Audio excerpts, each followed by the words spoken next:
जा रहा होता है तो ज्यादातर हम लोग पूछते कहाँ जा रहे हैं। हमारे शास्त्रों में कहा कि ये अशुभ वाचक शब्द है, तो क्या पूछना? सिद्ध जा रहे, सिद्ध। तो बोले सिद्ध क्या है? ये सिद्ध का मतलब है जिस कार्य से तुम जा रहे हो वो कार्य तुम्हारा कैसा हो? सिद्ध हो। इसलिए फिर मराठी में पूछो या गुजराती में पूछो या हिंदी में पूछो या किसी भी भारतीय भाषा में पूछो तो सिद्ध जा रहे हैं। जब हम ये पूछते हैं कि भाई आप सिद्ध जा रहे हैं, इसका मतलब ये है कि हमारी शुभकामनाएं, हमारी भावनाएं उस व्यक्ति के साथ हैं। और जब हम सीधे सीधे ये पूछते हैं, भाई अपने को पता नहीं होता इसलिए पूछते हैं। ऐसा नहीं है कि जो व्यक्ति ये पूछता है कि कहाँ जा रहे हैं, मोबाइल बंद करो जिसके भी चालू हो, स्विच ऑफ, स्विच ऑफ है, साइलेंट पे नहीं। और हर बार जब इधर आए तो मोबाइल बंद करके ही आना, स्विच ऑफ करके। और जिन्हें ये लगता है कि नहीं हम स्विच ऑफ नहीं करेंगे, बाहर बैठे हैं, ठीक है ना, अंदर आना है तो फिर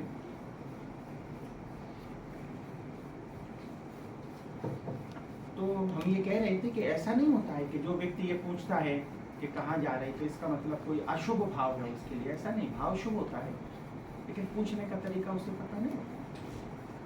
तो जब हम ये पूछते हैं कि सिद्ध जा रहे हो तो इसका मतलब होता है आप जहाँ भी जा रहे हो आपका कार्य शुभ भावना, ठीक है। तो आज के बाद हम लोग किसी से भी पूछेंगे तो यही पूछेंगे कि आप सिद्ध जा रहे हो, करोगे कि नहीं? हाँ। नहीं तो किसी को ये लगेगा, फिर हमारे घर के लोग कहेंगे ये कहाँ सीख के आए। धर्म का कुछ सिखाया जाए ना तो हम लोगों को बड़ा डर लगता है। और मॉडर्न साइंस की कोई बात करो, मॉडर्न कल्चर की कोई बात करो तो हम लोगों को लगता है वाह गुरुजी बड़ी अच्छी बात है। लेकिन धर्म की कोई बात सिखा दी, आचार की कोई बात सिखाई, आचरण की कोई बात सिखाई तो ये लगता है गुरुजी जरा बैकवर्ड जैसा लगता। ऐसा आप लोगों को लगता है। माथे पे तिलक लगा लिया तो अरे लोग क्या कहेंगे। और हमारी कुछ लोग गुरुजी छोटा सा तिलक लगा ना, क्यों भाई? तिलक है तो पता चलना चाहिए कि लगाया है। कुछ लोगों की ये मान्यता होती है। हमारे समाज में जो स्थानक वासी होते हैं उनकी ये मान्यता होती है तिलक नहीं लगाना। बोले क्यों नहीं लगाना तिलक? नहीं बोले तिलक नहीं लगाना, तिलक नहीं लगाना। राजेश नहीं करते ऐसे, स्थानक में तिलक नहीं लगाते और तिलक लगा लिया। अच्छा हम एक बात बताते हैं, अभी हम तो सब कह देते हैं आपसे, देखो किसी को बुरा लगे हमें कोई लेना देना नहीं, किसी को भला लगे हमें कोई लेना देना नहीं। हम तो अपनी सत्य बात कहते हैं। तिलक क्यों लगाए?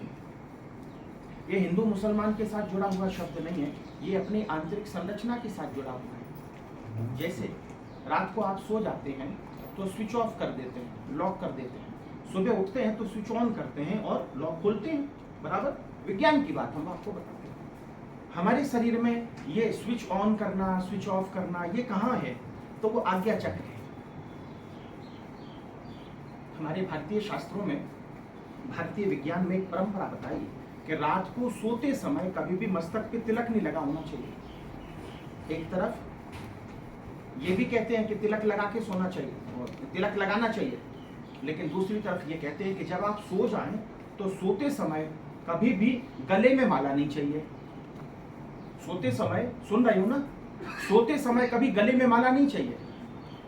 बोले गुरुजी दोपहर को आराम किया, दोपहर को आप सोते नहीं, आराम करते हैं, और रात को आप सोते हैं। दोपहर को अगर आप सोए हुए हैं, गले में माला पहनी है, पहन सकते हैं, माथे पे तिलक लगाया है, लगा सकते हैं, लेकिन रात को सोते समय कभी भी गले में माला नहीं पहननी और माथे पे, क्योंकि सोते समय माथे पे तिलक और गले पे माला वो मुर्दा व्यक्ति होता है, उसे लगाएगा जो उठ नहीं सकता।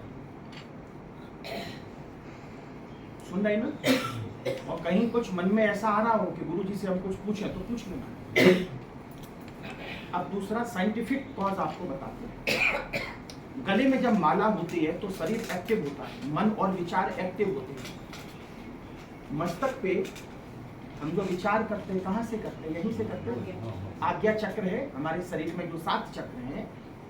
चक्र तो वैसे बहुत हैं, 108 चक्र हैं, और हमारे शरीर में भी देखा जाए तो 9 चक्र हैं, लेकिन हम आपको 7 चक्र की बात करते हैं। जो 7वें चक्र से भी ऊपर जो चक्र हैं वो जरा समझने में बड़ी तकलीफ होती है, इसलिए हम 7 चक्रों की बात करते हैं।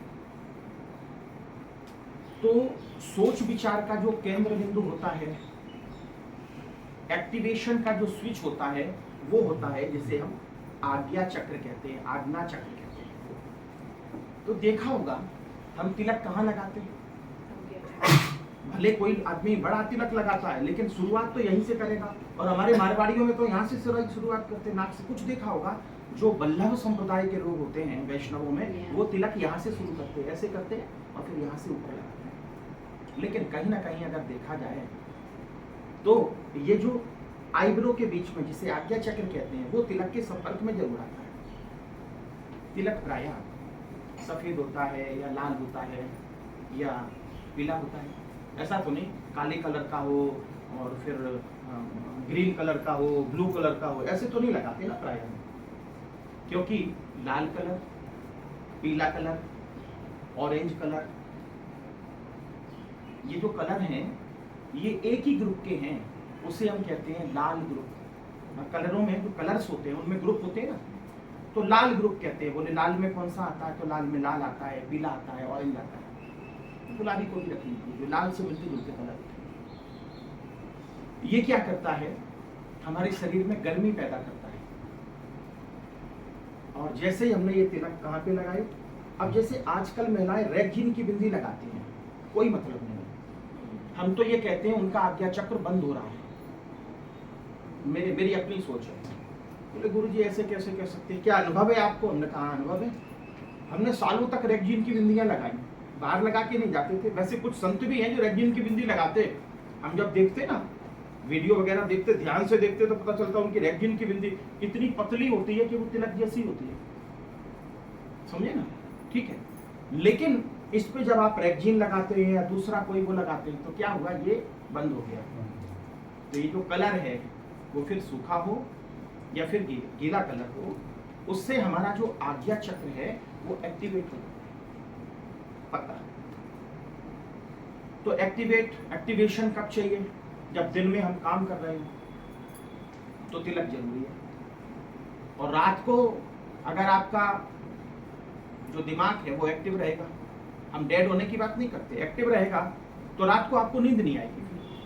और इसलिए देखना, रात को तिलक लगाना और सो जाना, आप विचलित होते रहेंगे, आपको नींद नहीं आएगी, शांति वाली नींद नहीं आएगी। बड़ा वैज्ञानिक है। तो रात को स्विच ऑफ कर देते हैं, लॉक बंद कर देते हैं घर का सुरक्षा के लिए, तो मस्तक से हम तिलक हटा देते हैं। वैसे हमारे शरीर पे कहाँ कहाँ तिलक लगाए जाते, तो हम आपको बता दें। सबसे पहला जो तिलक होता है मस्तक पे होता है। तिलक की फिर बहुत प्रकार होती है, अलग अलग संप्रदाय के, लेकिन हम आपको 5 तिलक बता देते हैं। 5 जो पंच स्थान है वहां पे प्रत्येक व्यक्ति को तिलक लगाना चाहिए। फिर आप ये नहीं देखना आपने गुरुजी लगाए कि नहीं लगाए, तुम हमें देखने का काम मत करो। पहला तिलक है हमारे मस्तक पे। और तिलक कब लगाना, तो पहले हम भगवान को अर्पित करते हैं, पहले हम भगवान को लगाते हैं, पहले हम खुद नहीं लगाते हैं, पहले भगवान को लगाते हैं। या फिर जैसे हम भी तिलक की जो डब्बी होती है, डब्बी कहते हैं, डिब्बी कहते हैं, जो भी, हमारी भाषा पे नहीं जाना है, हमारी भाषाएं बहुत सी मिली हुई हैं। तो जो भी है, जो पात्र होता है जिसके अंदर प्लास्टिक का इकट्ठा करके रखते हैं, हम भी लाते हैं बाहर से। तो सबसे पहले हम भगवान को अर्पित करते हैं कि हे प्रभु इसे प्रसाद बना दो, और भगवान को लगाते हैं। और एक बार भगवान के लिए प्रयोग करने के बाद फिर आपने प्रयोग की और फिर उसी में से भगवान को लगाएंगे क्या? नहीं, ये ध्यान रखना है, हम लोग करते हैं, ये करते हैं। तो पहले हमने भगवान को अर्पित किया और उसके बाद फिर वो प्रसाद हो गया, फिर हम लोग को तिलक लगाते हैं। तो मस्तक पे तिलक लगाया, दोनों कानों पे तिलक लगाया, यहाँ पे ये है ना। अच्छा, गलती करते हो तो क्या पकड़ते हो? नहीं, नाक क्यों नहीं पकड़ते?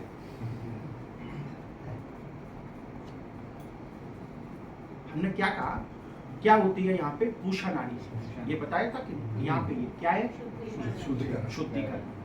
जनेऊ पहनते हैं तो जनेऊ गले का महत्व देते हुए नहीं होता है। गर्दन पे जनेऊ धारण किया जाता है, लेकिन गर्दन से जनेऊ का कोई संबंध नहीं होता है। जनेऊ होता है कान पे चढ़ाने होता है। तो पूषा नाड़ी होती है, इसमें पूषा नाम की नाड़ी। अच्छा, कई बार आपने विचार किया होगा, हम आपको बीच बीच में ऐसे टोक के बताते हैं।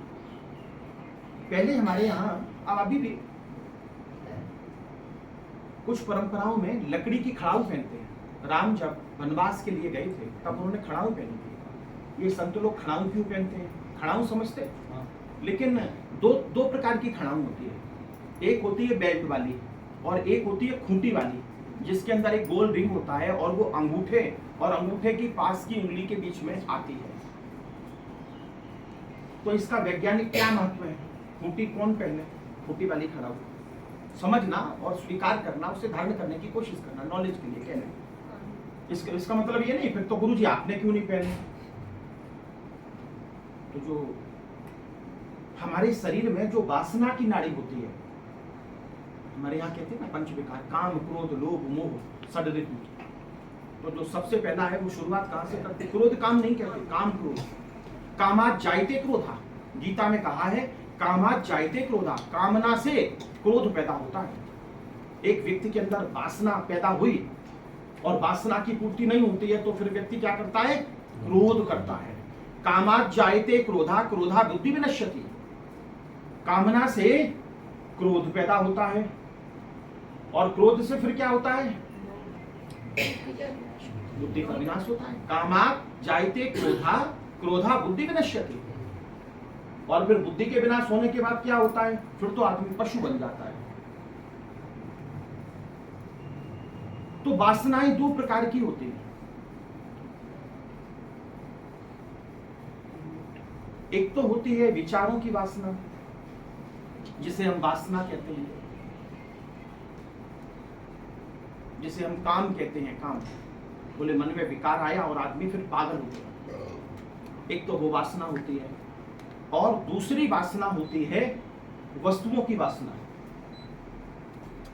बाहर के जो पदार्थ है उनकी वासना, वो भी वासना है। समझ रहे? किसी को सोने की वासना है, किसी को कपड़े की वासना है, किसी को जूते चप्पल की वासना है, वो भी वासना है। आपने ये सोच लिया हमें इस प्रकार के कपड़े चाहिए और नहीं मिले तो फिर खाने की भी वासना है। तो यहां कृष्ण ने जो वासना शब्द का प्रयोग किया, वासना, उसका मतलब ये है कि एक तो वासना ऐसी है जिसे हम काम कहते हैं, जिसे षड ऋतु में पहला बताया कि कामात जायते क्रोधा, क्रोधा बुद्धि विनश्यति, और दूसरी जो वासना है उसे हम कहते हैं काम और कामना। दो प्रकार की है, तीसरी प्रकार की नहीं है। तो पहली प्रकार की तो ये हुई कि हमें किसी एक पुरुष को स्त्री के प्रति आकर्षण हुआ, स्त्री को पुरुष के प्रति आकर्षण हुआ।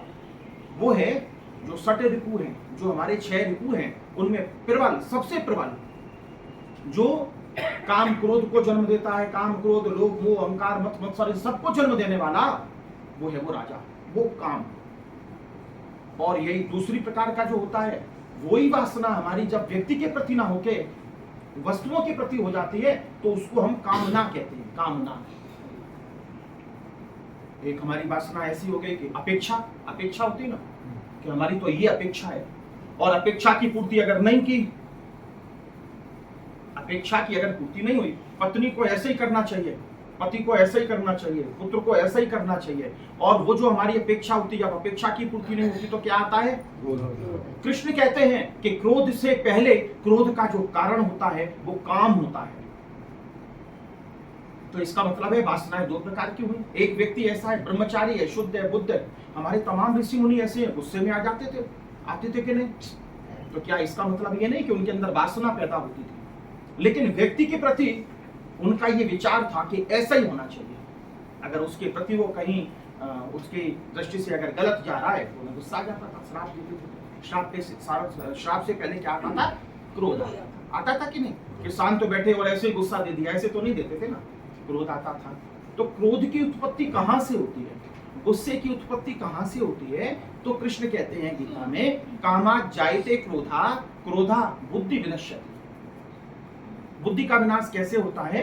क्रोध से। और क्रोध की उत्पत्ति कैसे होती है? वासना से। तो वासना दो प्रकार की हुई, एक तो व्यक्ति की देह के प्रति वो वासना जिसे काम कहा, और दूसरी वासना कही, उसे कामना कही। और उस कामना को हम अपनी सरल भाषा में अपेक्षा भी कह सकते हैं। किसी से हमारी जो अपेक्षाएं होती हैं, हमने किसी के लिए कुछ किया तो वो हमारे लिए ऐसा करे, और नहीं कहा तो हम संबंध कट कर देते, बोले हमारा कोई लेना देना नहीं। होता है कि नहीं? तो अपनी अपेक्षाओं के अनुरूप, इसका मतलब ये नहीं है माँ चाहती है कि हमारी संतान ऐसे करे, पिता चाहता है हमारी संतान ऐसे करे, वो कामना नहीं है। तो कामना कौन सी होती है? कामना वो होती है जो नकारात्मक होती है। लेकिन अगर आपकी कामना किसी के सुधार के लिए, आप ये चाहते हैं मेरा बेटा पढ़े, और वो अगर नहीं पढ़ रहा है तो आपको गुस्सा आया, तो बोले गुरुजी ये भी कामना हो गई ना, तो ये कामना नहीं है। अपने बच्चे को मारा तो मार नहीं कहते, लेकिन पड़ोसी को मारा तो मार कहते हैं। क्रिया एक ही है, लेकिन भाव के परिवर्तन से। तो बोले हम भी अपने पड़ोसी को बड़ा प्यार करते हैं, कल से उसके बच्चे को रोज मारेंगे, क्यों? बोले हमारे भाव बड़े अच्छे हैं। ऐसा थोड़ी हो सकता है आप कुछ भी करने लगो, तुम्हारी परिभाषाएं नहीं चलेंगी। तो शास्त्र कहता है कामना से क्रोध पैदा होता है, और क्रोध से बुद्धि का विनाश होता है, और उसके बाद तो फिर परंपराएं शुरू हो जाती हैं। जो षट रिपु हैं, हमारे 6 रिपु जिन्हें कहते हैं शत्रु हैं, वो हमारे शरीर में आने लगते हैं। तो किसी ने पूछा कि आप सिद्ध जा रहे हैं, आप रोज रोज संडे के दिन कहाँ जाते हो? ये आराम करने का दिन होता है। वैसे देखा जाए तो हमने पहले भी बताया, संडे का दिन सबसे ज्यादा एक्टिव रहने का दिन होता है, क्योंकि 7 दिनों में जो 7 दिन हम आपको बताते हैं, आपको तो पता है, आपको पढ़ाने की कोई जरूरत नहीं। जैसे अगर मान लें कि आज पहला दिन है रविवार, तो रवि किसे कहते हैं? और सभी ग्रहों में सबसे ज्यादा तेज सूर्य होता है, इसके अलावा भी कोई तेज होता है? सबसे ज्यादा तेज, जिसे तेज कहते हैं। एक आदमी ऐसा है सूर्योदय के बाद उठता है, सोया रहता है, उसके चेहरे पे कभी तेज नहीं आएगा। सूर्योदय से पहले आप जाग जाए, फिर स्नान जो भी हो सके तो आप जल्दी करें, लेकिन सूर्योदय से पहले जाग जाएगा तो सूर्य का तेज, आपके अंदर का जो सूर्य है वो उससे कनेक्ट हो जाएगा। आपके अंदर भी सूर्य है, आपके अंदर भी चंद्र है, सूर्य नाड़ी चलती है तो सूर्य होता है आपके अंदर, और जब लेफ्ट साइड की आपकी नाड़ी चलती है तो चंद्रोदय होता है आपके अंदर। सूर्य और चंद्र दोनों है ना, सूर्य नाड़ी है, चंद्र नाड़ी है। तो पहला दिन अगर हम रविवार मान लें तो ये किससे जुड़ा हुआ है? सूर्य से। फिर दूसरा सोमवार, तो ये किससे जुड़ा हुआ है? चंद्र से। ऐसे ही ना, सोम माने, और फिर तीसरा मंगल, किससे जुड़ा हुआ? वो किस ग्रह से? मंगल को क्रूर ग्रह कहा, क्रूर। बोले शादी नहीं हो रही, बोले मंगल का दोष होगा। सूर्य का दोष हो तो अच्छा है, क्योंकि सूर्य का कभी दोष होता ही नहीं है, दोष मंगल का होता है। और कहते हैं मंगल मंगल भवन मंगल हारी, नाम मंगल है लेकिन दोष, अगर मंगल की कृपा हो जाए तो वो कृपा भी ना कृपा हो, ऐसा कहते हैं। बोले मंगल की कृपा, तो मंगल किससे जुड़ा हुआ है? मंगल ग्रह से। फिर बुधवार किससे जुड़ा है? पक्का ना? फिर गुरुवार के, गुरुवार का एक दूसरा नाम है बृहस्पति, क्योंकि गुरुओं के जो गुरु होते हैं वो कौन होते हैं?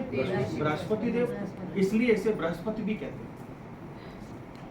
फिर बृहस्पति के बाद नींद आ रही हो तो सोना नहीं, प्लीज, नहीं तो बाहर बैठ जाना। फिर शुक्रवार होता है, शुक्रवार किसका होता है? शुक्र ग्रह का। शनि, फिर शनि ग्रह का, और फिर आ गया रविवार। तो रविवार के दिन आप लोग क्या करते हो? बोले छुट्टी का दिन है। ये अंग्रेजों ने परंपरा चलाई है। हमारे देश में रविवार को छुट्टी नहीं होती थी, लोग सत्संग के काम की छुट्टी रखते थे, सत्संग के लिए जाते थे, अच्छे काम करते थे, सुबह जल्दी उठ जाते थे, उत्साह होता था, क्योंकि सूर्य से संबंध। और जो व्यक्ति रविवार के दिन आलस करता है वो 7 के 7 दिन उसके आलस में चले जाते हैं। इसलिए हम तुमसे कहते हैं यहाँ आओ या वहां जाओ, लेकिन संडे के दिन घर पे मत बैठो। कहीं पे भी उपाश्रय हो, मंदिर हो, कुछ भी हो, आजू बाजू में वहां जाओ, भगवान का नाम लो, और कुछ भी नहीं है तो छोटा सा मंदिर उधर जाके बैठ जाओ, भगवान का नाम लो, घर को मंदिर बना लो। और अगर हो सके तो ऐसी जगह जाओ जो एक्टिव जगह है तो बहुत अच्छा है, भले 10-20 किलोमीटर दूर हो तो क्या हुआ, वहां जाएंगे कुछ ज्ञान मिलेगा। और मंदिर में जाके बैठ जाएंगे तो सो जाएंगे, क्योंकि जगाने वाला कोई नहीं है। मेरे पास आओ तो हम सोने नहीं देंगे। कुछ लोगों को तकलीफ होती है, तो कहते हैं गुरुजी हम तो ऐसे बैठे थे बिल्कुल पीछे, तो आपको कैसे पता चल गया? थोड़ा ऊंचाई पे बैठे। ऊंचाई पे हम इसलिए नहीं बैठे कि हम ऊंचाई पे इसलिए बैठे ताकि आपको हम देखते हैं। ये है ना, ये इसमें कितने हैं? 4 पैर हैं। 4 पैर है ना, कुर्सी में कितने पैर होते हैं? और ये जो है इसे आप लोग पाट कहते हैं, हम लोग इसे संस्कृत में कहते हैं चौकी, इसे चौकी कहते हैं। सुन रहे ना, 4 पैर है ना इसमें, तो ये चौकी है। तो जमीन पे कौन बैठता है? जमींदार। अब कुर्सी पे तो चेयरमैन बैठे हो तुम लोग, फिर हटा दिए जाओगे पद से। बोले हमारी सोसाइटी के चेयरमैन, बोले ये भूतपूर्व चेयरमैन। और जमींदार भूतपूर्व नहीं होता, आपको पता होगा, पहले जमींदारी परंपरा चलते थे। तो मरने के बाद ही वो फिर जब तक जिंदा है तब तक जमींदार रहता था। तो चेयरमैन को हटा दिया जाता है, तो सोफे पे चेयरमैन पे बैठे हुए हैं, तो चेयरमैन है ये, और जमीन पे बैठने वाला, लेकिन भले हम ऊंचे पे बैठे, लेकिन किस पे बैठे हैं? चौकी पे। और चौकी पे बैठने वाला चौकीदार। चौकीदार क्या कहता है? जागते रहो, जागते रहो, यही कहता है ना। चौकीदार क्या करता है? मेरे भरोसे मत रहो। नहीं, ऐसे तो नहीं। जागते रहो, जागते रहो। और संत और यंत्र भी यही कहते हैं, जागते रहो, जागते रहो। चौकीदार कहता है जागते रहो, ये चोर आया है ना, कहीं तुम्हारा सामान न चुरा ले जाए। और संत भी कहते हैं कि चोर आया है, और संत 6 चोर की तरफ इशारा करते हैं। 60 और कौन से? काम, क्रोध, लोभ, मोह, अहंकार, मद, मत्सर, ये 6 ऋतु है हमारे शरीर, तो उनसे जगाने का काम करते हैं। तो अब आप में से कोई कहेगा गुरुजी ये मद मत्सर क्या होता है? नहीं आया होगा ना मन में, फिर सोचा होगा जाने दे। हम कहते किसी को मत जानो, क्रोध को मत जानने की चेष्टा करो, लोभ को मत जानो, किसी को मत जानो। अगर आपके शरीर में क्रोध नहीं है तो एक भी नहीं है पक्का। इसलिए भगवान ने, कृष्ण ने क्रोधात जाय कामात जायते क्रोध, किसको लिया? काम को। तो सबसे पहले काम क्रोध आता है ना, तो इन सब का जनक कौन है? काम।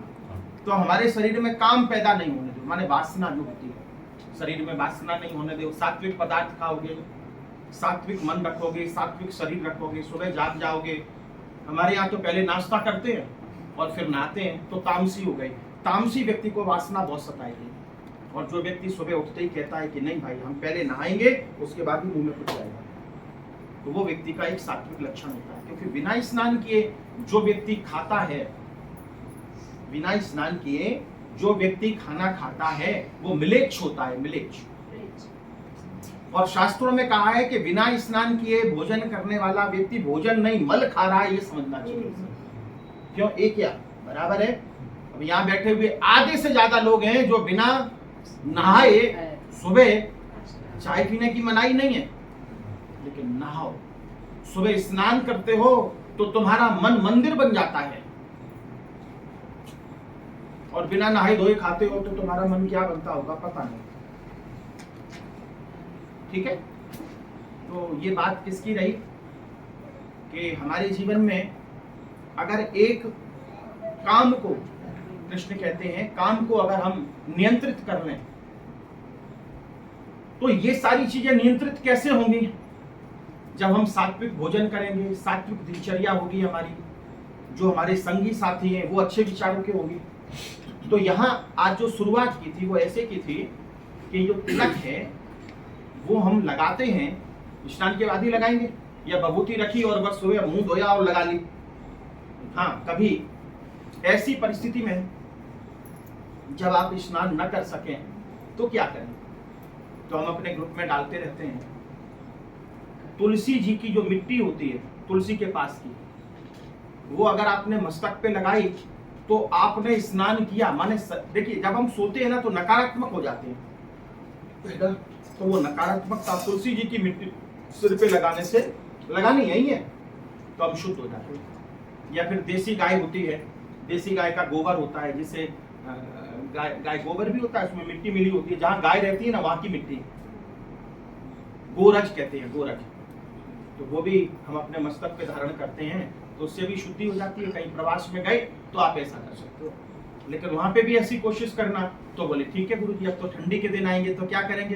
तुलसी की मिट्टी लगा लिया करिए। भगवान समझ रहा है आपत्ति काले मर्यादा नास्ति, लेकिन जब सब कुछ बराबर हो तब भी आप अगर मर्यादा भंग करते हैं तो कुदरत के कानून के विरुद्ध आप आचरण कर रहे हैं। ठंडी हो या गर्मी हो, रोज आपको स्नान करना चाहिए। अब गर्मियों में हम 4 बार स्नान करते हैं कम से कम, नहीं तो 5 बार होता है मेरा, लेकिन सर्दियों में 2 बार होता है। कितनी भी ठंडी हो, कितनी भी, नियम बना लिया।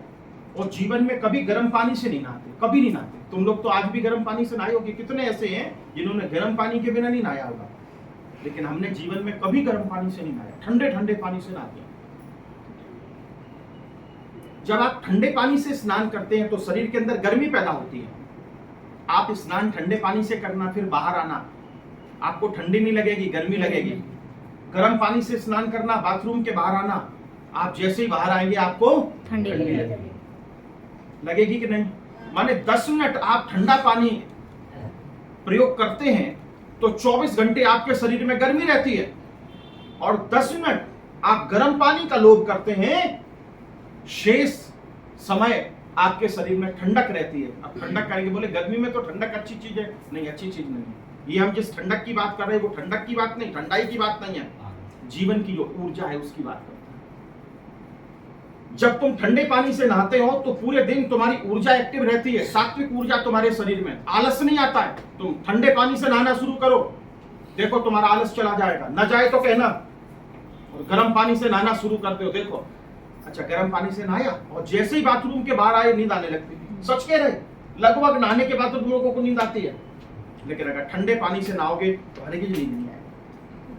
तो तिलक जो होता है उसे हम सोते समय निकाल देते हैं, और गले में पहनी हुई माला भी हम सोते समय निकाल देते हैं, क्योंकि सोते समय तिलक और माला मरे हुए व्यक्ति को पहनाई जाती है और लगाया जाता है।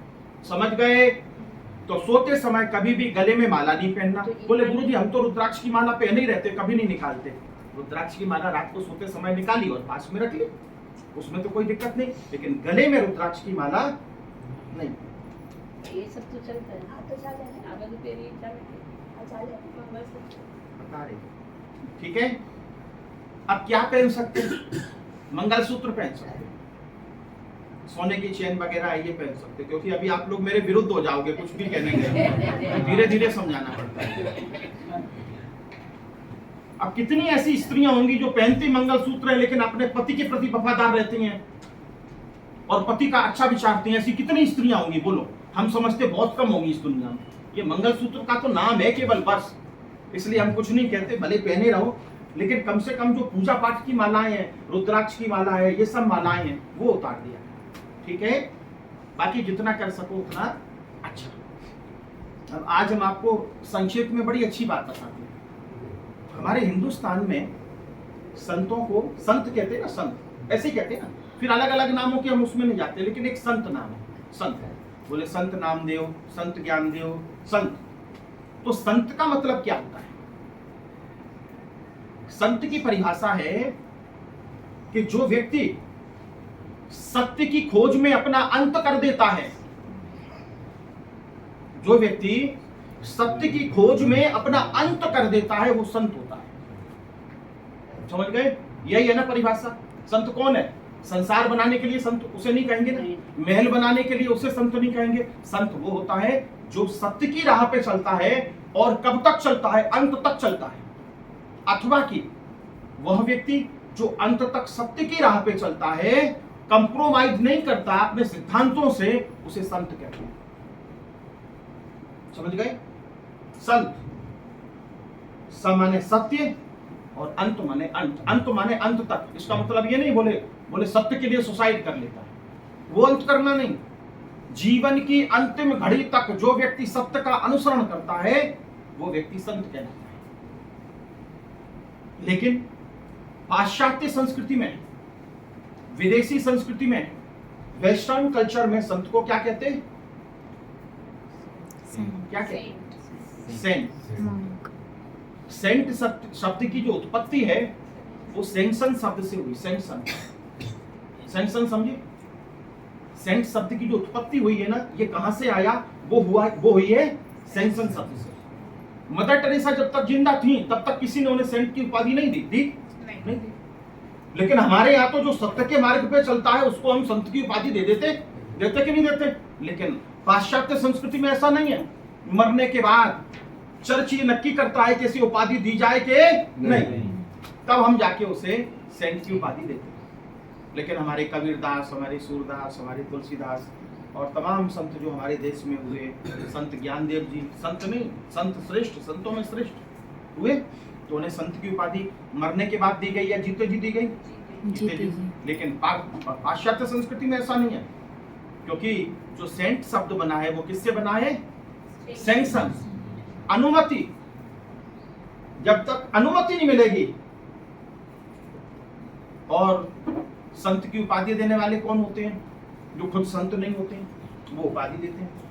ठीक है? तो ये हमारे यहाँ भारतीय संतों में और बाहर के संतों में ये अंतर तिलक 5 जगह लगाने कान को है। वो हो गया। शाली को बराबर याद है। तो पहला तिलक हमने यहाँ लगाया, कहाँ पे लगाया? आज्ञा चक्र। दूसरा तिलक कितने हो गए? 3 दो 3 हो गए, एक यहाँ और यहाँ, तो 3 हो गए। 2 कान। अच्छा कान कितने हैं? ऐसा गड़बड़ नहीं, गड़बड़ नहीं। एक कान से कम सुनाई दे तो ये नहीं कहते बहरा हो गया। बोले एक कान बंद हो जाए तो कोई दिक्कत नहीं, ऐसे कहते क्या? तो फिर 2 की अलग अलग गिनती है कि नहीं? नहीं बोलो ना, नहीं गलत कह रहे तो बोलो ना। अच्छा एक आंख में इफेक्ट हो जाए, कुछ एक बंद हो जाए तो क्या कहोगे? नहीं हमें तो बराबर है, सब बराबर कहते हैं। अरे दुखी हो जाती, बोले गुरुजी एक आंख में जरा कम दिखता है। तो अपने कान कितने हैं? 2। चौथा तिलक कहाँ लगाएंगे? शुक्र चक्र, ठीक है। और 5वां तिलक जो लगाते हैं वो नाभि। एक बात बताएं, अंतर से कह रहे हैं। किसी का तिलक न लगाओ, किसी इस चीज का तो ठीक है, चंदन नहीं है, कुछ नहीं है। हल्दी लगभग सबके घर पे है।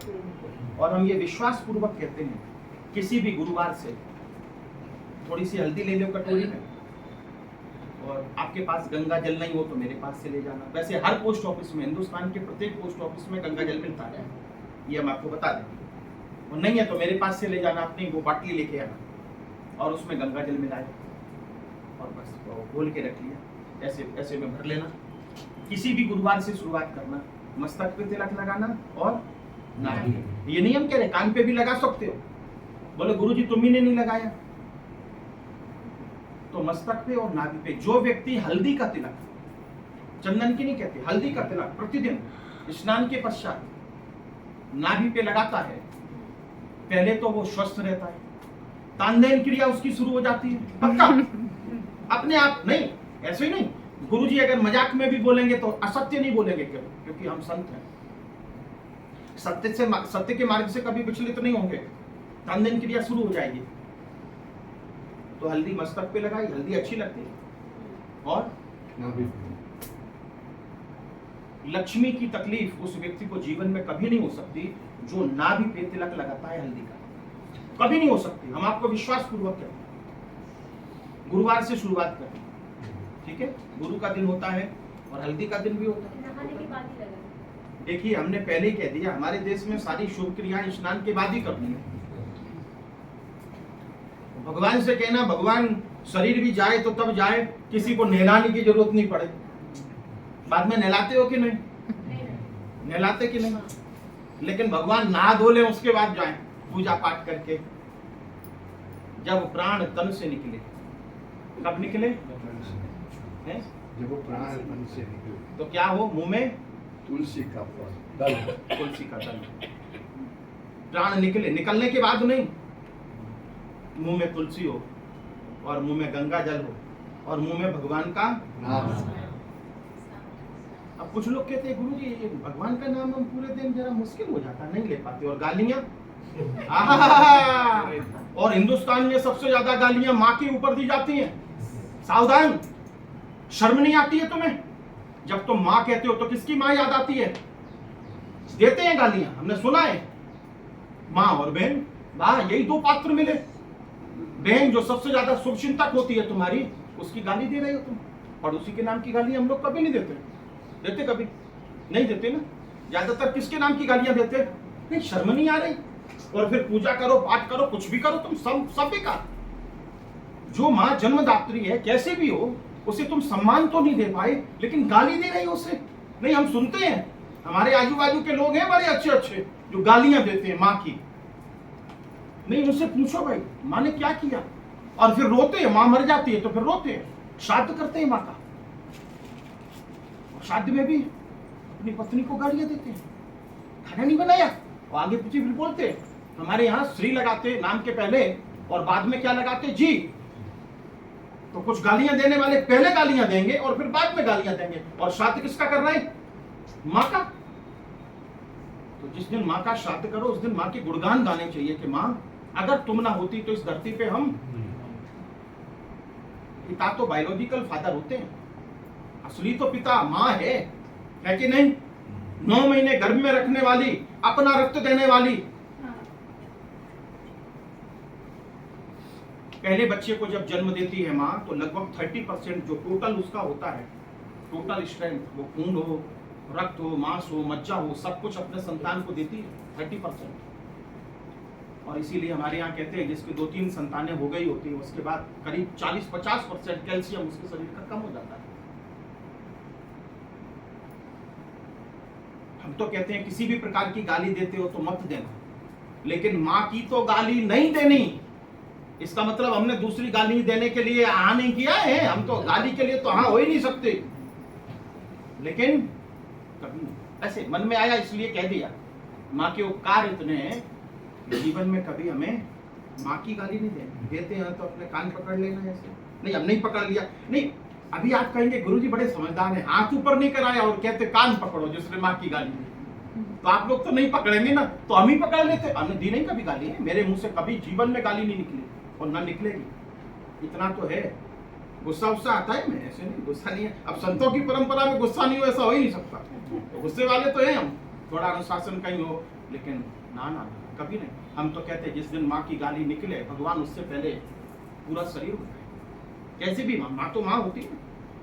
तो ये जो भगवान का नाम है, इसमें दूध का बर्तन हम लोग अलग रखते हैं, दही का अलग रखते हैं। अच्छा ऐसे कितने लोग हैं उसी में दूध जमाते हैं, उसी में दही रखते हैं, लगभग हम समझते हैं। लगभग झोपड़ी वाला रहता है वो भी समझता है ये दही का बर्तन अलग और दूध का। जिस मुंह से तुम परमात्मा का नाम लेते हो दूध रूपी, उस मुंह से दही रूपी गालियां दी कैसे जाएं? दोनों एक साथ रहने का कोई मतलब नहीं, कोई औचित्य नहीं है। इसलिए गाली तो नहीं। और जो देते हो ना वो फिर अपने बाप हो या अपना बेटा हो या अपने पति हो, हम छूट दे रहे हैं, अपने पति भी हो या अपनी पत्नी हो। कई बार स्त्रियां भी गाली देती, हाँ हमें पता है। ऐसे 2-4 स्त्रियों के चेहरे मेरे सामने आ गए, गालियां देती वो स्त्रियां, बोलो स्त्रियां गाली देती हैं। बड़ी बड़ी उम्र की हमने स्त्रियां देखी हैं, गालियां देती हैं। अब इधर सब्जी लेने जाते ना, हमें पता है एक हेल्दी बाई वहाँ बिटको के ब्रिज के नीचे बैठती है, तो एक आध बार हमने देखा फोन पे बात चल रही होती है, तो भयंकर गालियां होती हैं। लेकिन हम भी ऐसे हैं कि बाज नहीं आते, फिर थोड़ी देर इधर उधर घूमते रहते, फिर प्रेम से उसके बाद जाके कहते हैं भाई गाली तुम किसे गाली दे रहे हो? बोले हाँ ये तो बात सही है। हमने कहा जब तुमने माँ कहा तो दूसरे की माँ याद आई कि तुम्हारी माँ? बोले पक्का गुरुजी मेरी माँ याद आई। समझाओ, दुनिया में सब समझदार हैं और सबसे ज्यादा समझदार तो वो है जो पढ़ा लिखा नहीं है। अच्छा एक दिन हमने गूगल में सर्च किया, ऐसे बात कर रहे, बोले कागज का आविष्कार कब हुआ? तो पता चला चाइना ने आविष्कार किया था 300 साल पहले, 350 साल पहले चाइना ने कागज बनाया। कागज पहले कागज नहीं था ना, तो हम सोच रहे थे कागज का आविष्कार कब हुआ होगा।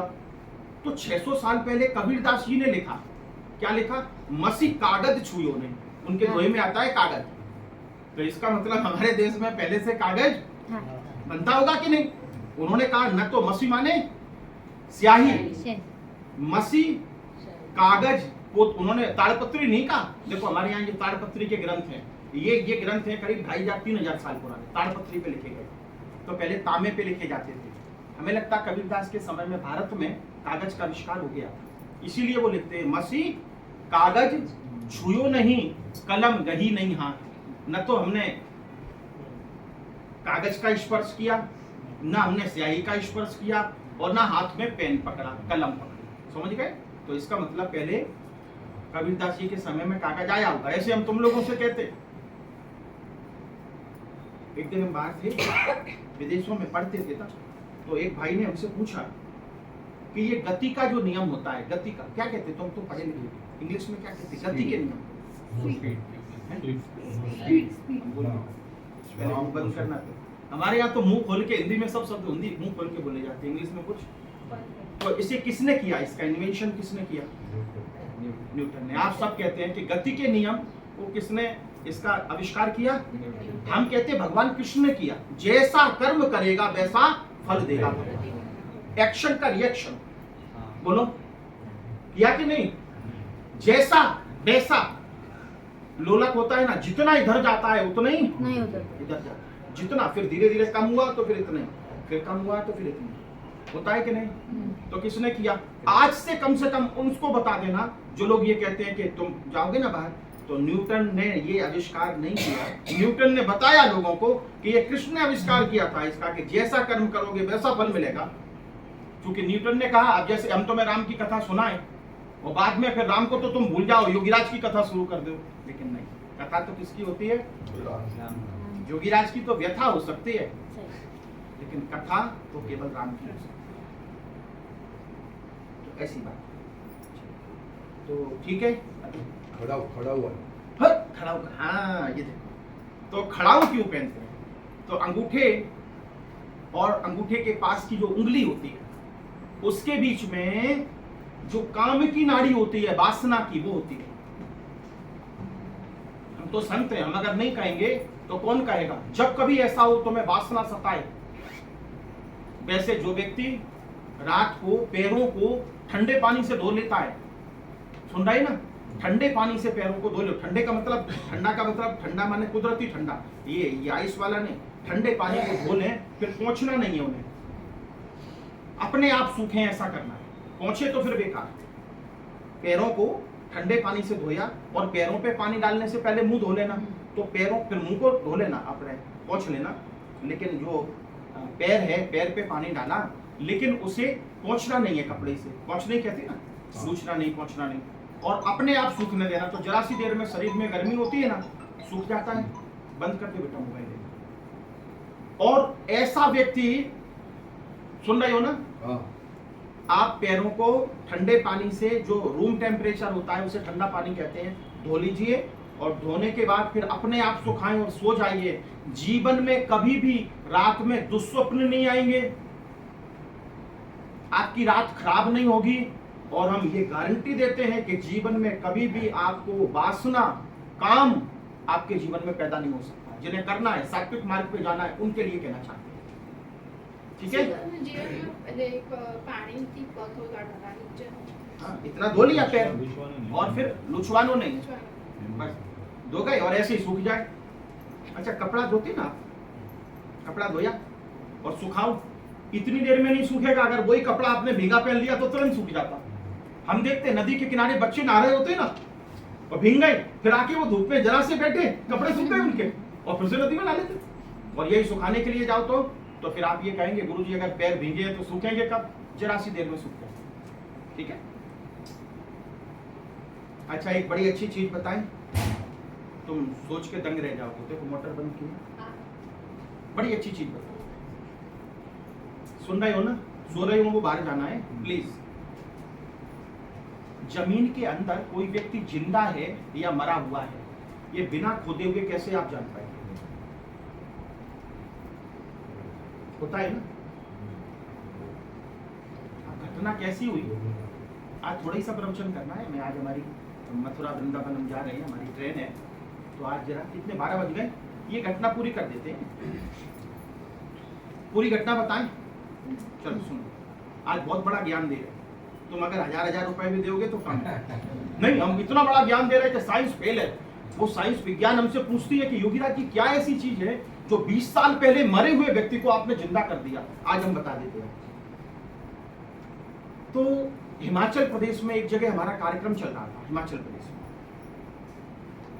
साइकिल यात्रा करते थे, तब बोल रहे थे, तो एक बुढ़िया आई, हमारा प्रवचन चल रहा था, ऐसे बोलते, ऐसे हमारे सारे विषय होते हैं, कोई यही नहीं राम राम राम राम उसके अलावा कुछ नहीं, सारे विषय होते हैं हमारे।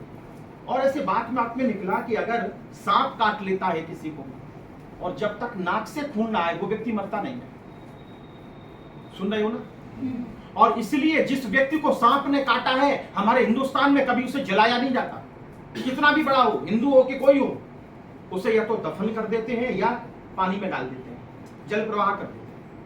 लेकिन सांप काटे हुए व्यक्ति को कभी जलाया नहीं जाता। तब तक नहीं जलाया जाता जब तक ये कंफर्म ना हो जाए कि वो मर गया है। अब मेडिकल साइंस ये कहती है कि नाक नहीं फूटी तो भी मर गया, डॉक्टर ये कहते हैं कि मर गया भाई, 3 दिन हो गए हैं, क्योंकि उन्हें लगता है नाड़ी नहीं चल रही, तो नाड़ी भी बंद हो जाती है, हृदय गति बंद हो जाती है, लेकिन जब तक नाक से खून न निकले तब तक सांप से काटा हुआ व्यक्ति मरता नहीं है। हमने जब ये बात बताई तो वहां एक बुढ़िया थी, रोने लगी।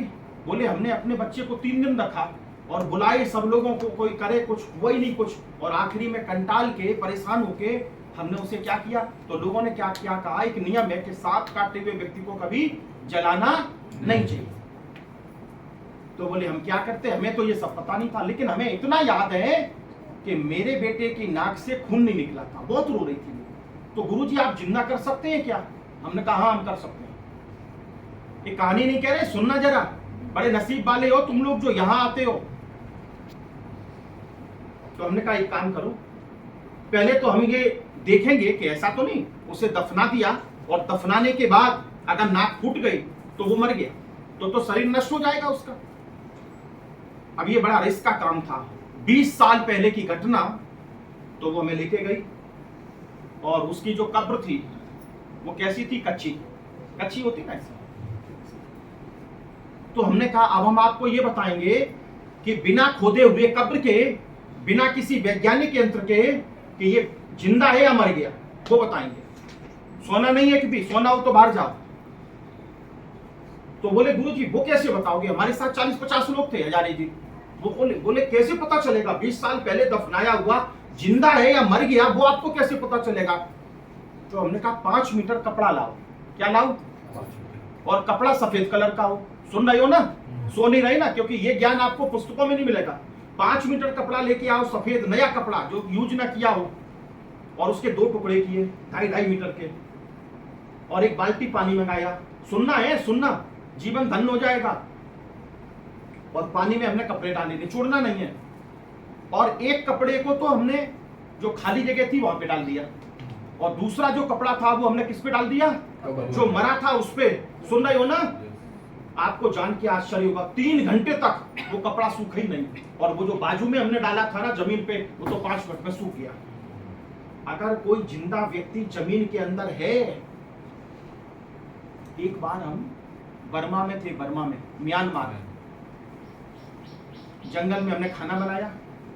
हमारा कैसा रहता था, साइकिल रहती थी और बर्तन रहते थे, आटा रहता था, और सब्जी वगैरह कुछ नहीं होती थी, दाल होती थी कभी कभी, नहीं तो फिर बाद में हमने क्या किया, आटे में नमक डाल लेते थे और पानी से खा लेते थे। ऐसा तो हमने बहुत साल किया।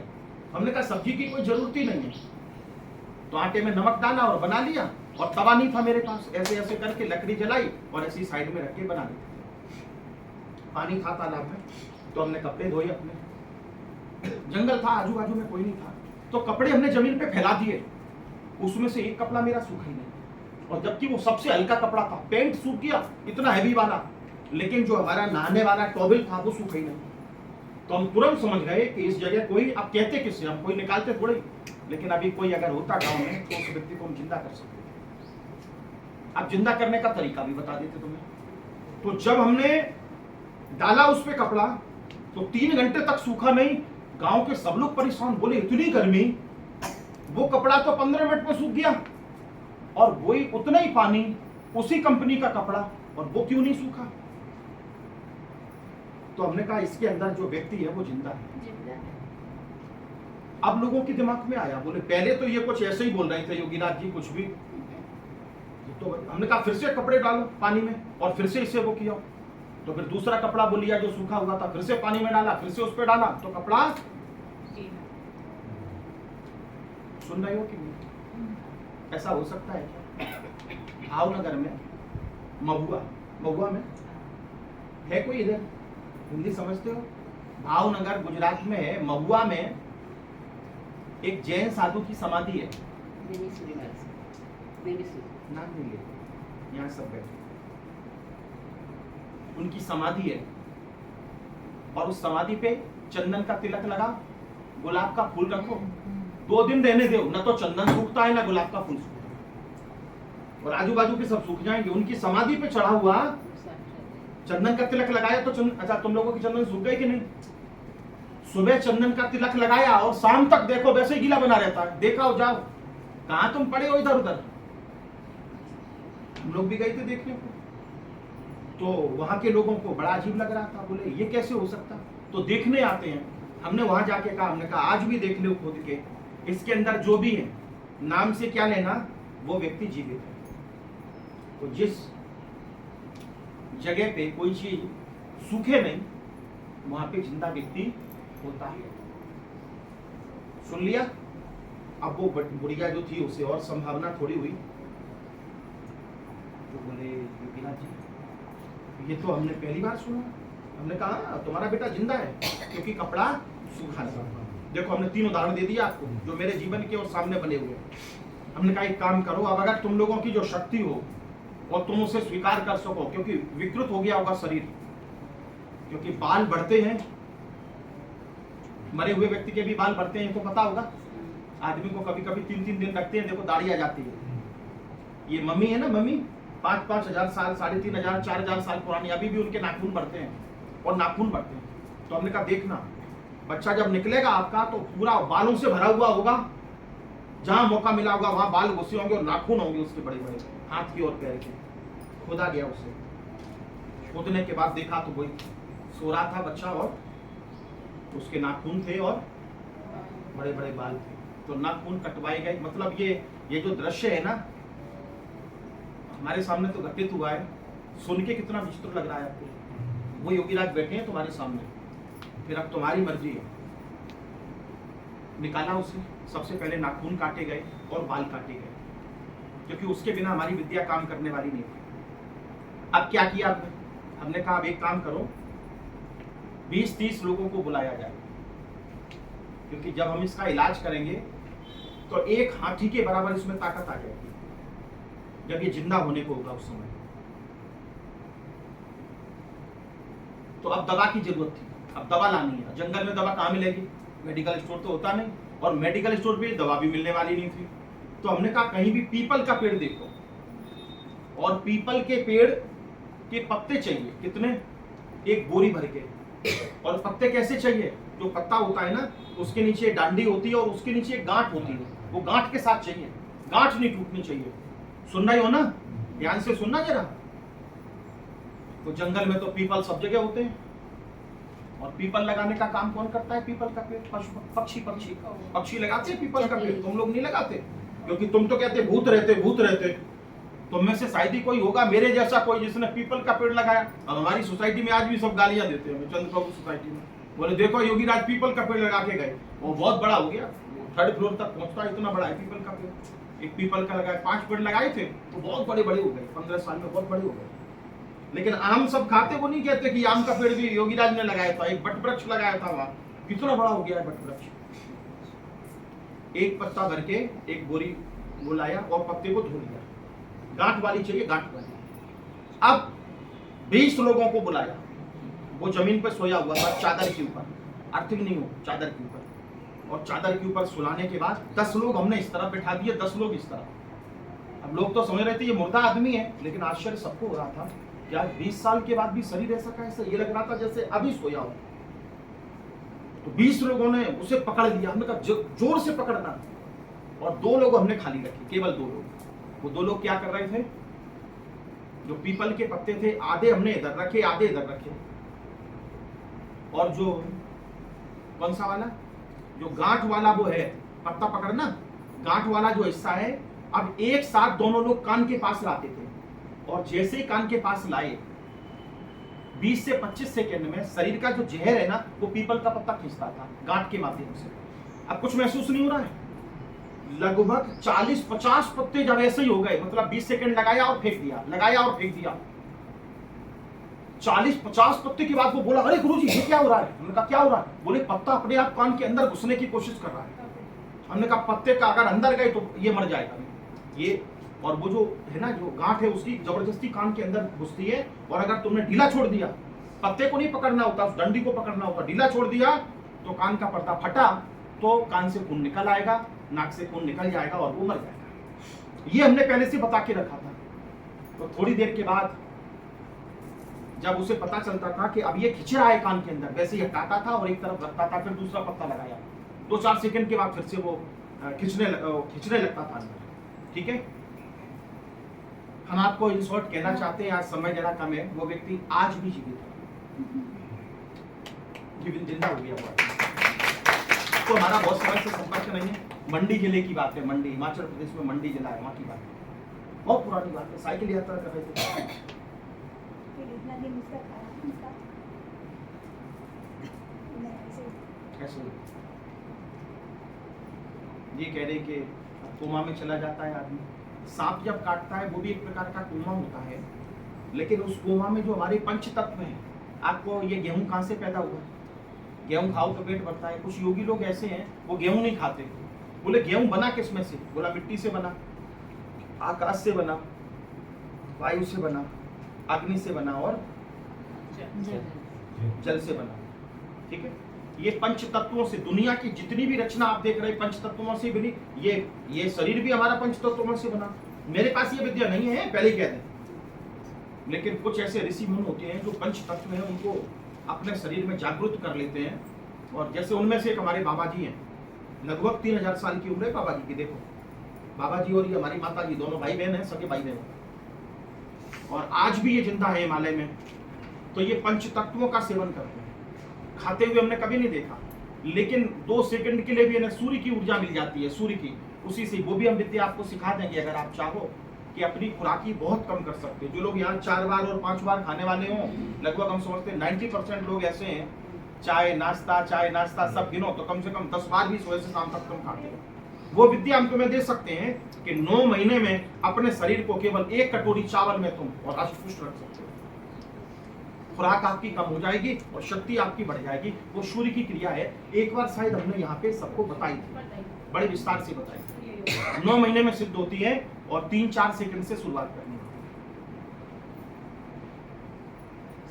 तो धीरे धीरे हमने कहा जब तक वो व्यक्ति जाग ना जाए, लेकिन जब व्यक्ति जागने की हालत में होता है ना, तो उसके अंदर हाथी के बराबर बल आ जाता है। इसलिए बाकी के लोगों को हमने बिठाया था। फिर तो शरीर को जो शरीर उसका इठता है ऐसा फिर उसे पकड़े रहना, और अगर नहीं पकड़ा तो हो सकता है वो सिर से पटक के, जमीन से पटक के अपना माथा फोड़ ले। समझ रहे ना? तो वो जहर होता है ना, वो जहर पूरे शरीर में फैल गया होता है उसके, और पूरे शरीर में से वो खींचता है। और खींचता कौन है? तो वो पूरा शरीर जो चोटी से लेके और पैर के नाखून तक है, वो पूरा का पूरा पान के पत्ते में आता है। और आखिरी में जो पत्ते, आखिरी का जब जहर निकलने को होता है तो ये पत्ते काले पड़ने लगते हैं। कान में लगाया तो 2-4 सेकंड में पत्ता काला हो जाता है। अब पहले पत्ते से लेके आखिरी पत्ता, और कोई भी अगर बकरी भी खा लेगी इस पत्ते को तो तुरंत मर जाएगी। इसलिए इन पत्तों को फिर बाद में जला देते हैं। तो वो सब हमने वहां पे कर दिया। बोले गुरुजी आपको ये विद्या किसने सिखाई? तो गीता प्रेस गोरखपुर से एक कल्याण करके पुस्तक निकलती है, कल्याण। बचपन में कल्याण के अंक में हमने ये विद्या पढ़ी थी। ठीक है, अच्छी लगी बात? हाँ। ऐसी बहुत घटनाएं हैं मेरे पास जो जीवन से जुड़ी हुई हैं। तो आज का कार्यक्रम ऐसा है कि अभी हम लोग भजन वगैरह करेंगे। तो गाली की तो फिर नियम दे दिया सबको, आज के बाद गाली इल्ला, ठीक है, कोई गाली वाली नहीं लेगा, किसी को नहीं लेगा। तो आज हम थोड़ा भजन करेंगे। जो जिन्हें जिन्हें गाने हैं 12:30 बजे, 12:15 हुए। तो मेरी इच्छा ऐसी है कि 1 बजे सत्संग पूरा कर लें, 1-1:15 बजे के करीब 1-1:15 बजे सत्संग पूरा करें और उसके बाद फिर सीधे खाने के लिए। तो कुछ लोग ऐसे हैं जो 2 बजे आते हैं खाने के लिए, तो कोई दिक्कत नहीं, वो तो फिर 10-20 लोग जो होंगे वो बाद में आएंगे, अपने बैठ जाएंगे। तो बाकी के लोग अपने खाना खा लेंगे और फिर उसके बाद में राजेश और सब लोग 2-3 टेबल रखना केवल, बस। ऐसे नहीं फिर 4 बजे तक आते रहें और सबको खिलाते रहो, वो नहीं, क्योंकि 4 बजे फिर हमें ट्रेन है हमारी, हम जा रहे बाहर, तो हमें जरा बाहर जाना है। इस वजह से आज सत्संग पिछले संडे को हमने कह दिया था जरा जल्दी किया। कोई दिक्कत नहीं ना है? तो जाप भी करना है मंत्र का, तो थोड़ा मंत्र का जाप कर लेते हैं। वो वन में जा रहे हैं? 12 साल से हम विदेश नहीं गए, 12 साल तो नहीं, 10 साल तो हो गए। 10 साल से विदेश नहीं गए, वहाँ भी जाना छोड़ा।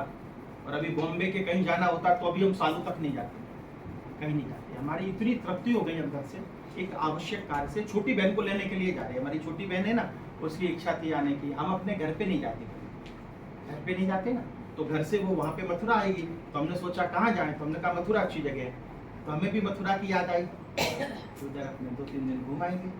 सत्संग अपना संडे को रहेगा है, हाँ, ये नहीं सोचना सत्संग ये अपने स्वार्थ के लिए सत्संग कभी बंद नहीं होगा, भले तुम लोग नहीं आओ संडे को, हाँ, कोई काम नहीं है तो भी नहीं आओगे, वो तुम्हारी मर्जी, लेकिन अपने स्वार्थ के लिए हम सत्संग बंद करें ऐसा कभी नहीं हो सकता। तो अच्छी सी कोई चीज वहां से लाएंगे, कोई मनपसंद आपको चीज भी खिलाएंगे उसमें। तो अभी गीत गा लेंगे, तो अपने 11 बार महामृत्युंजय मंत्र बोलिए, है ना, अच्छा है। उस दिन भी अपने कम बोला था ना, समय का जरा अभाव था, तो 11 बार बोले।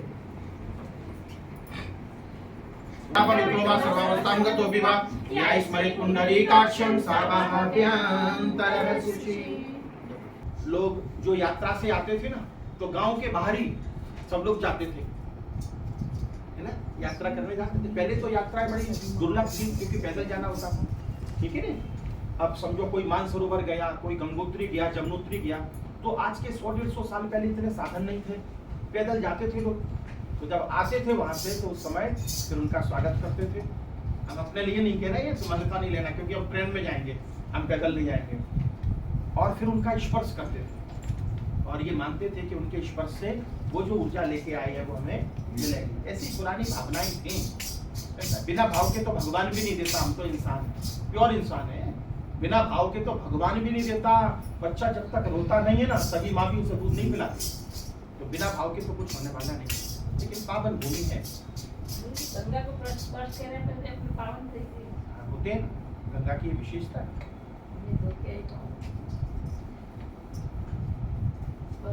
सफर में जाते हैं कहीं पे भी, तो गंगा जल अपने साथ रखना चाहिए। तो तुलसी की मिट्टी होती है, गंगा जल हमेशा साथ में रखना चाहिए, कहीं भी सफर में जाए। हमारे पास तो बहुत सी चीजें रहती हैं, गोमती चक्र है, कोड़ी है, कुछ भी जो शुभ चीज होती है, रुद्राक्ष है, सब अपना रखते हैं। हमारी तो आदत है, तुम लोग जो कहो वो कहो, हमें क्या लेना देना तुमसे। मुझे निधि पर मथुरा जिले में है, कभी जाना है, मथुरा जिले में है। दीवत तो छोटी सी जगह है, जैसे अपना ये बंगला है ना, इससे समझो 7-8 गुना बड़ा होती है। कहाँ जाना पड़ेगा पहले? सब आजू बाजू में। चलो इस पे कोई ज्यादा खास चर्चा नहीं करनी, तो व्यक्तिगत वो है, लेकिन ये तो गाली फिर मत पड़ रही, साथ देना है। हिंदी का है, हिंदी का हिंदी में थोड़ा तेज करना है, ऐसा कुछ धीरे बजाएगी।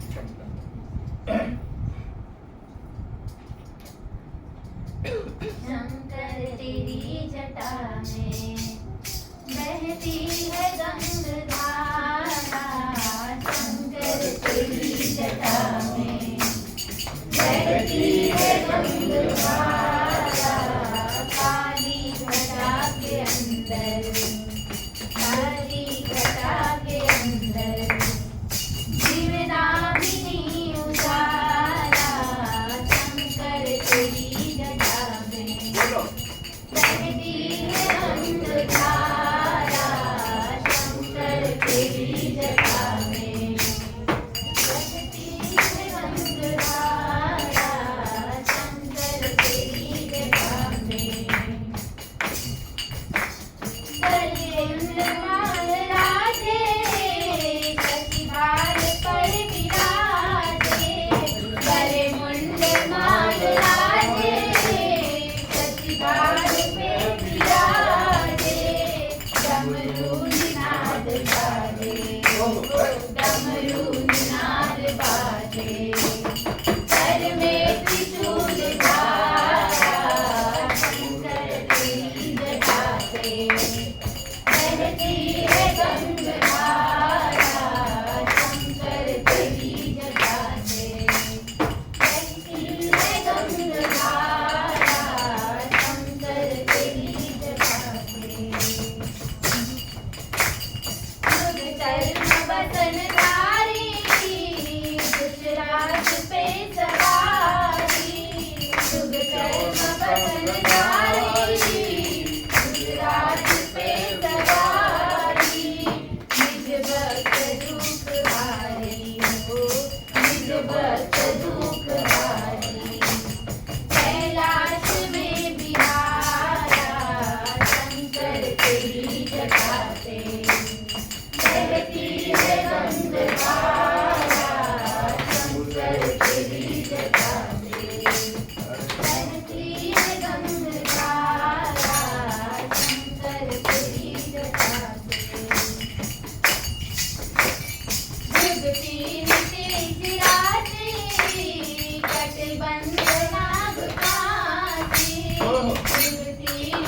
किसने बुलाई थी गंगा? राजा हाँ।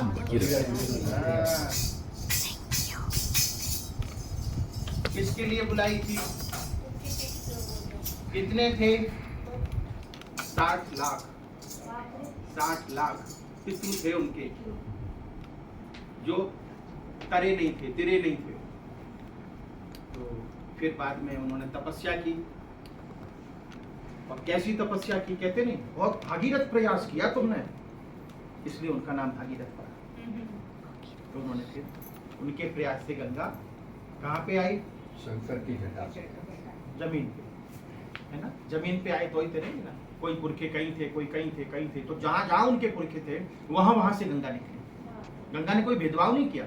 तब गंगा का उद्देश्य क्या था कि जहाँ जहाँ उनके पुरखे हैं उन शहरों से, उन गांवों से निकली, जहाँ जहाँ थे वहाँ वहाँ वो वैसे वैसे जाते, फिर वो जाके समुद्र में मिल गए।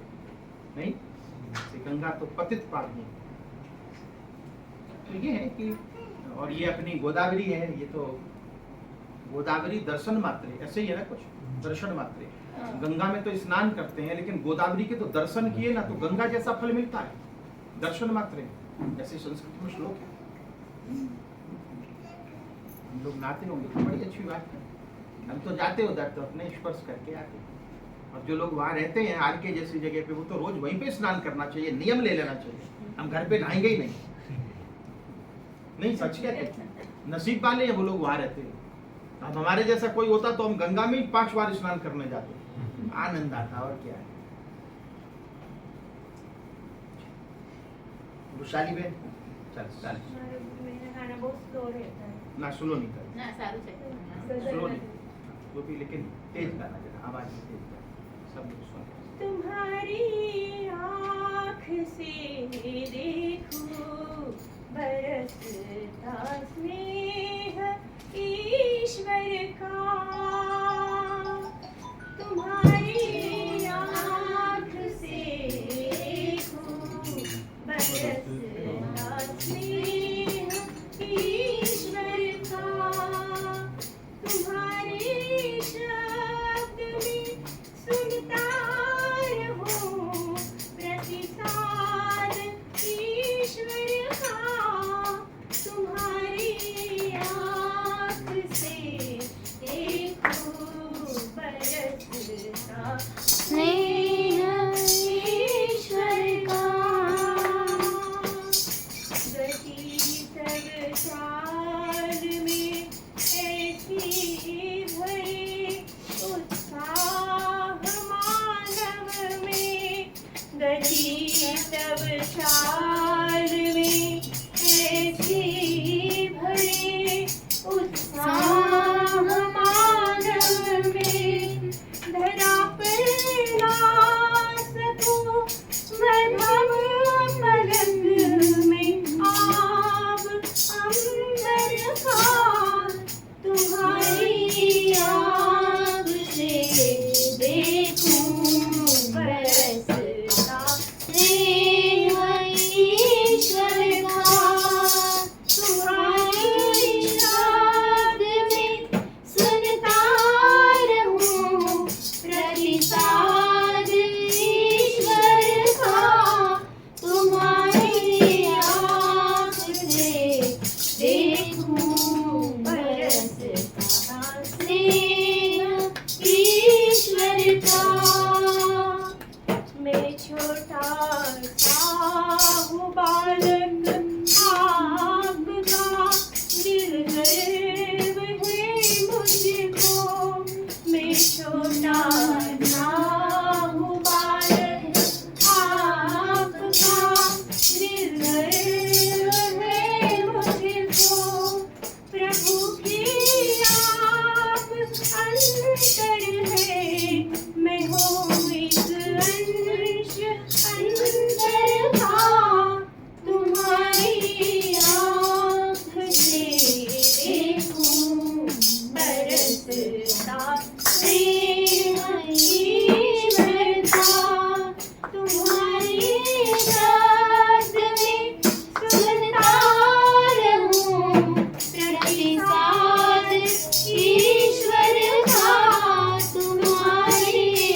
गाવાનું છે अब आप गाइए अभी 12:30 बजे એ પણ સારું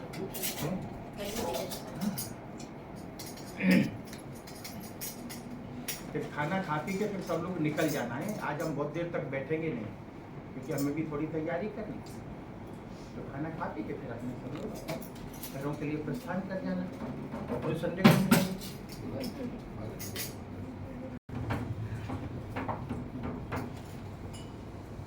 गुरु गणपति शारदा तणे नमन करवाना था।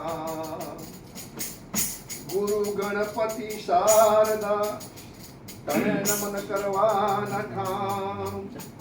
शरण ग्रहे सुख उपजे ये तो पूरे हृदय निहा।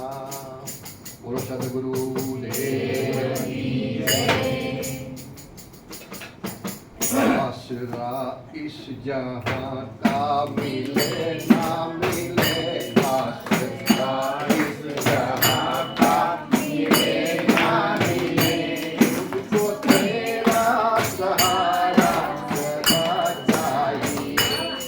मुझको तेरा सहारा सदा चाहिए।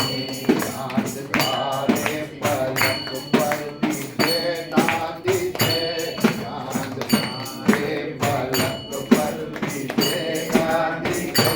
मुझको तेरा सहारा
बोल फल गुरुदेव की जय। बात करो यार। हैं? 21 बार। नहीं, आप आज आम का रस है, वो प्रेम से पीना। 27 बार। पीना है, पीने के लिए, खाने के लिए नहीं। कटोरी खाली नहीं करते तुम लोग, भरी रहती है, फिर हम दोबारा आते, फिर आइसक्रीम जैसा हो जाता है। पीना है, थोड़ा सा खाना और ज्यादा पीना। तो हमारे राजेश भाई और प्रदीप भाई, इन लोगों की तरफ से है आज का खाना आम रस। अच्छा भाई, ठीक है। आमरस खास रस। हैं? आमरस खास रस। क्या बात, हम्म। और इतना अच्छा है, फलों में राजा है, लेकिन अहंकार नहीं है उसे, इसलिए उसने क्या कहा, हम तो आम हैं। आम है, फलों सही का राजा बात कौन है? अब राजा तो आम नहीं होता है, राजा तो खास होता है। खास होता है। लेकिन उसने क्या कहा, हम तो नहीं, तो तुम लोग कौन हो फिर बोलो। समझ गई ना? तो बहुत अपनी वैल्यू नहीं करानी चाहिए, बस बहुत अहंकार नहीं रखना चाहिए, इतना हो उतना ही। तो अच्छा जीवन जीना है सब लोग, शांति वाला और बिना गाली गलौज वाला और आनंद वाला साथी। क्योंकि संसार तो छोड़ना है ना, क्योंकि नहीं छोड़ना है, फिर तो उससे फिर जब पाला पड़ेगा फिर क्या करोगे, तो उससे दोस्ती बनाएगी। तो कितनी बात हुई? 21 बात हुई। तो अपने 15 हो गए, 15 में से महादेव को 21।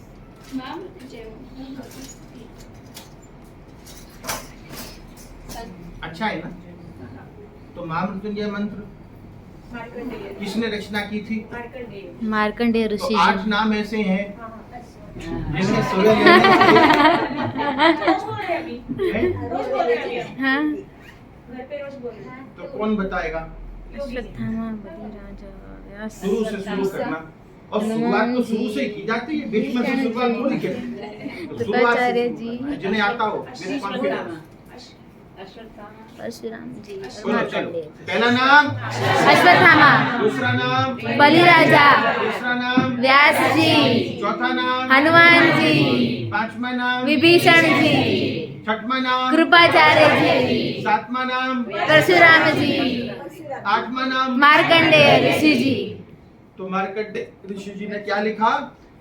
मृत्युंजय मंत्र। कैसी भी बीमारी हो, परेशानी हो, केवल बीमारी नहीं, परेशानी जीवन में कोई भी हो, भाव की बात है। विश्वासम फलदायकम, बोले हम तो सुबह से शाम तक महामृत्युंजय मंत्र बोलते, गुरुजी कुछ नहीं होता। तो हमारा मोबाइल पूरे दिन बोलता है महामृत्युंजय मंत्र, कुछ नहीं होता है। तो मोबाइल जैसा जीवन नहीं जीना, सजीवन बनना, भाव वाला, भाव की धारा बहे। तो मार्कंडेय जी का पहले उनकी रजा लेनी है कि भाई मार्कंडेय ऋषि जी आप हमें रजा दें, 11 बार हम मंत्र बोले, और उसके बाद में उनका थैंक यू कहना। कितने बार? 21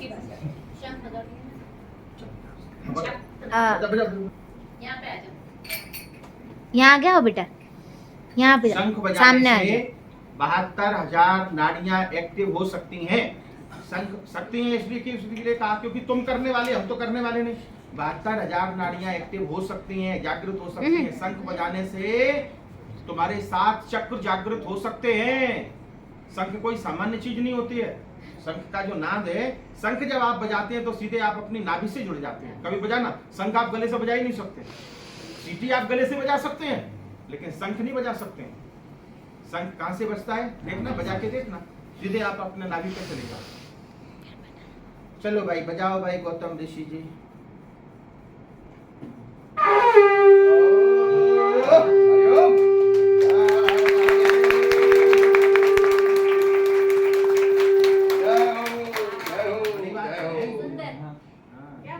अनुमोदना। बहुत सुंदर, बहुत सुंदर। बजाओ और नहीं बजाने वाह वाह।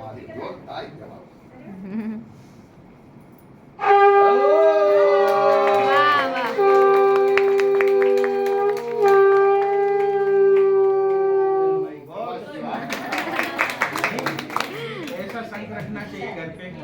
एक सस्ता वाला मोबाइल ले लेना, एक सस्ती वाली साड़ी ले लेना, लेकिन थोड़ा अच्छा वाला शंख ले लेना।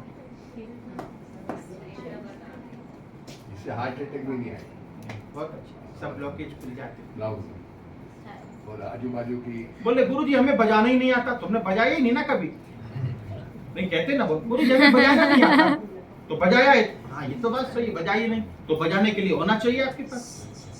आप शंख लाओ, हम आपको एक ही दिन में बजाना सिखाएंगे, एक ही दिन, थोड़ी देर में, पक्का। ऐसा हो ही नहीं सकता कि आप शंख लाओ और उसी दिन आप सीख के नहीं जाओ शंख बजाना। आप इतना कर सकते हैं। तो बोले गुरुजी आप ही शंख दे देना हमें, ये काम हम नहीं करेंगे। जाते तो लाना होलसेल में। नहीं भजन नहीं, हम ये काम ही नहीं, धंधे ही नहीं करते। जैसे काम नहीं कहते, धंधा कहते, ये है ही नहीं है। इसे ओम त्र्यंबकं यजामहे सुगंधिं पुष्टिवर्धनम् उर्वारुकमिव बन्धनान् मृत्योर्मुक्षीयमामृतात्। ॐ त्र्यंबकं यजामहे सुगंधिं पुष्टिवर्धनम् उर्वारुकमिव बन्धनान् मृत्योर्मुक्षीयमामृतात्। ॐ त्र्यंबकं यजामहे सुगंधिं पुष्टिवर्धनम् उर्वारुकमिव बन्धनान् मृत्योर्मुक्षीयमामृतात्। ॐ त्र्यंबकं यजामहे सुगंधिं पुष्टिवर्धनम् उर्वारुकमिव बन्धनान् मृत्योर्मुक्षीयमामृतात्। ॐ त्र्यंबकं यजामहे सुगंधिं पुष्टिवर्धनम् उर्वारुकमिव बन्धनान् मृत्योर्मुक्षीयमामृतात्। ॐ त्र्यंबकं यजामहे सुगंधिं पुष्टिवर्धनम् उर्वारुकमिव बन्धनान् मृत्योर्मुक्षीयमामृतात्। ॐ त्र्यंबकं यजामहे सुगंधिं पुष्टिवर्धनम् उर्वारुकमिव बन्धनान् मृत्योर्मुक्षीयमामृतात्। ॐ त्र्यंबकं यजामहे सुगंधिं पुष्टिवर्धनम् उर्वारुकमिव बन्धनान् मृत्योर्मुक्षीयमामृतात्। ॐ त्र्यंबकं यजामहे सुगंधिं पुष्टिवर्धनम् उर्वारुकमिव बन्धनान् मृत्योर्मुक्षीयमामृतात्। ॐ त्र्यंबकं यजामहे सुगंधिं पुष्टिवर्धनम् उर्वारुकमिव बन्धनान् मृत्योर्मुक्षीयमामृतात्। ॐ त्र्यंबकं यजामहे सुगंधिं पुष्टिवर्धनम् उर्वारुकमिव बन्धनान् मृत्योर्मुक्षीयमामृतात्।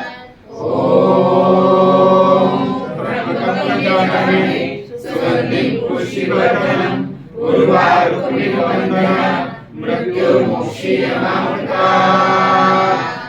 ॐ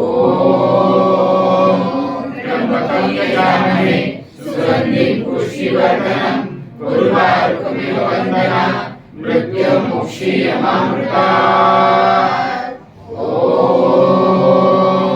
त्र्यंबकं यजामहे सुगंधिं पुष्टिवर्धनम् उर्वारुकमिव बन्धनान् मृत्योर्मुक्षीयमामृतात्। ॐ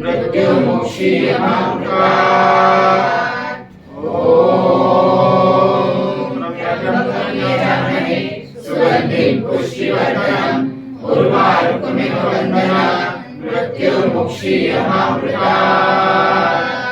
ॐ त्र्यंबकं यजामहे सुगंधिं पुष्टिवर्धनम् उर्वारुकमिव बन्धनान् मृत्योर्मुक्षीयमामृतात्। ॐ त्र्यंबकं यजामहे सुगंधिं पुष्टिवर्धनम् उर्वारुकमिव बन्धनान् मृत्योर्मुक्षीयमामृतात्। ॐ त्र्यंबकं यजामहे सुगंधिं पुष्टिवर्धनम् उर्वारुकमिव बन्धनान् मृत्योर्मुक्षीयमामृतात्। ॐ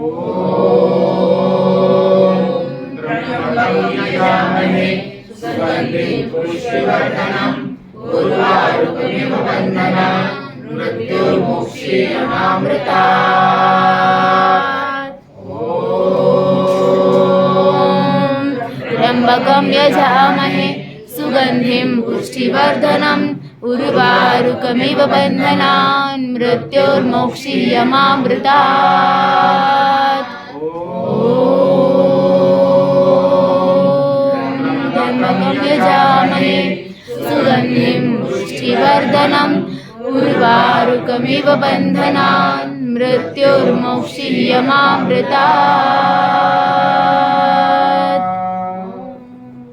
जय हो मार्कंडेय ऋषि की जय हो। धन्यवाद आपका मार्कंडेय ऋषि जी। धन्यवाद। और ये मंत्र जो है ना, जो बहुत ही पॉपुलर मंत्र होते हैं, होता क्या है कि उनका जाप भी बहुत लोगों ने किया होता है। अब जो जाप कर चुके हैं इसका मंत्र का, है ना, तो ये मंत्र स्वयं सिद्ध होते हैं। कभी भी कोई तकलीफ है, अब कोई बीमार है आपके घर में और वो बोल नहीं पाता है, कुछ नहीं कर पाता है, तो एक कटोरी में पानी लिया और अपने महामृत्युंजय मंत्र बोला और देखते रहे, फूंक दिया उसे। ठीक है, फूंकना कह रहे हैं, शुद्धता से करना सब। और फिर उसे पिला दिया, उसके ऊपर जरा पानी छाट दिया तो शुद्धिकरण हो जाए। होता है कि नहीं? हाँ होता है, सारी शक्ति उसके अंदर आ जाती है।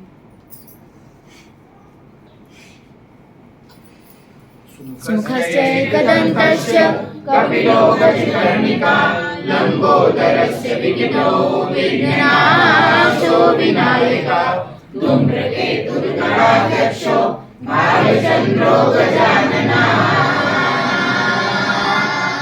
द्वादशैतानि नामानि या पठेत् शृणुयादपि।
पूजिते देवी कमले विष्णुवल्लभे यथा तुमचला कृष्णे तथा भवमयी स्थिरा कमला चञ्चला लक्ष्मी चला भूति हरिप्रिया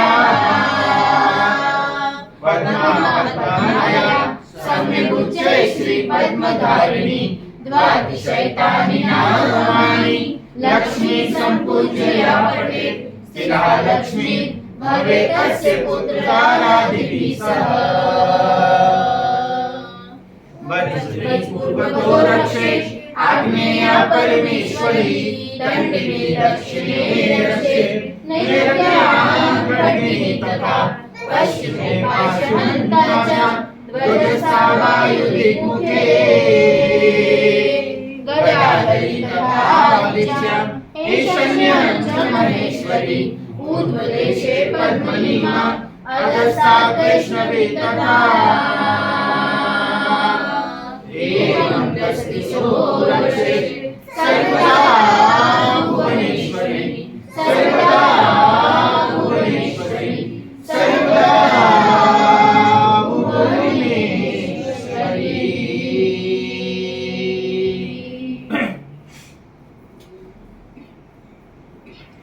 ओम क्रिया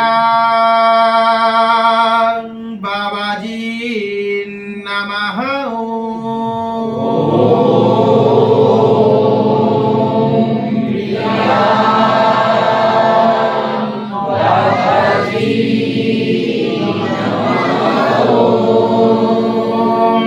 क्रिया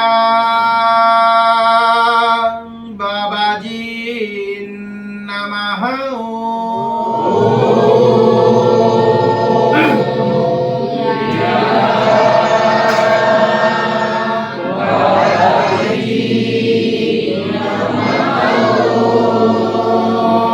क्रिया बाबाजी नमः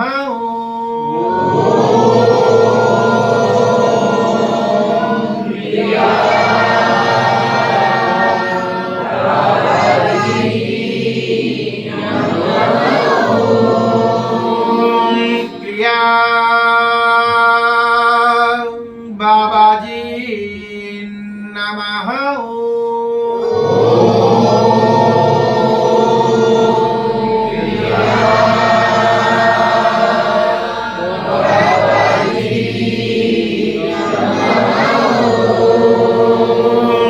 क्रिया बाबाजी नमः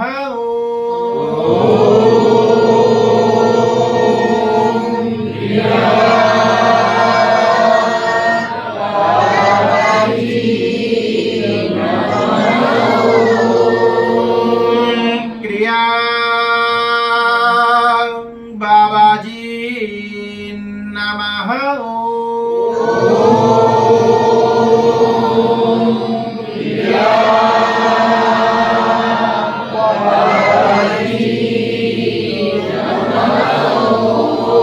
क्रिया बाबाजी नमः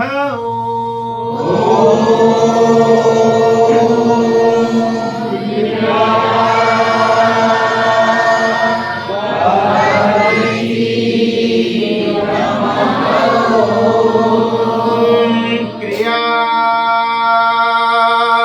बाबाजी नमः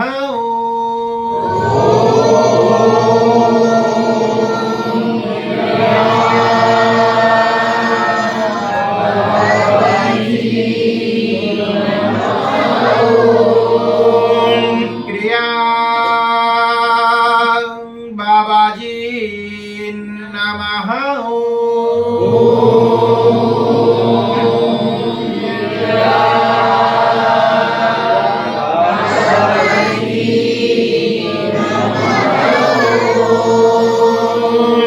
क्रिया बाबाजी नमः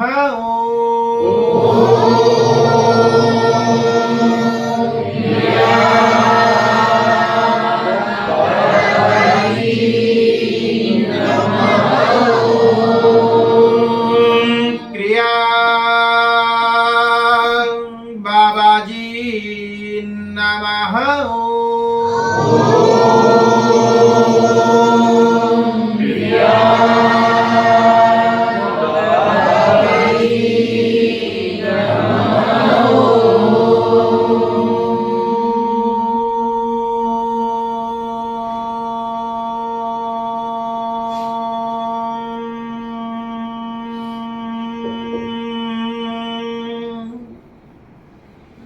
क्रिया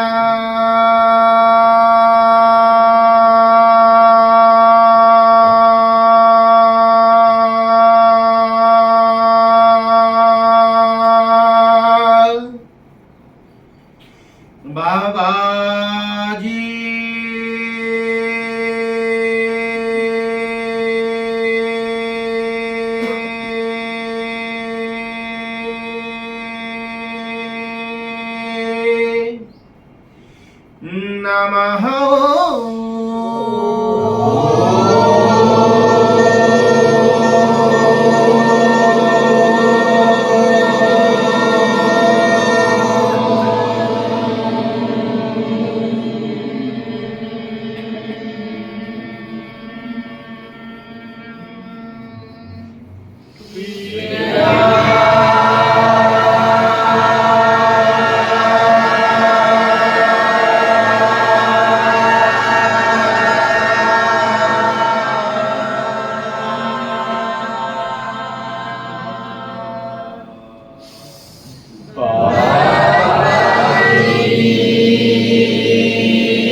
ओम ह्रीं ॐ नमो हरिहन्ताणम् ॐ ह्रीं ॐ नमो सिद्धाणम् ॐ ह्रीं ॐ नमो आयर्याणम् ॐ ह्रीं ॐ नमो उग्रायाणम् ॐ ह्रीं ॐ नमो सर्वसाहुणम् एषो पञ्चनमोकारो सर्वपापप्रणाशनो मङ्गलानं च सर्वेषु परमं हवै मङ्गलम् परमं हवै मङ्गलम् सर्वमङ्गलमाङ्गल्यं सर्वकल्याणकारणं प्रदानं सर्वकर्माणां जयं जयति शासनं जयं जयति शासनं सर्वे भवन्तु सुखिनः सर्वे सन्तु निरामया सर्वे भद्राणि पश्यन्तु मा कश्चित् दुःखभाग् भवेत् मा कश्चित् दुःखभाग् भवेत् ॐ शान्ति शान्ति शान्ति।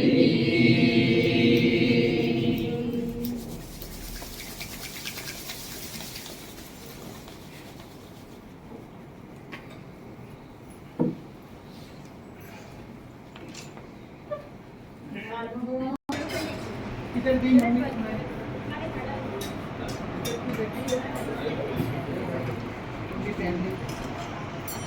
ये बोली हमारे सफेद कपड़े हैं पहन के रखना है। ये शरद आई है। देखो पैसे भी दिए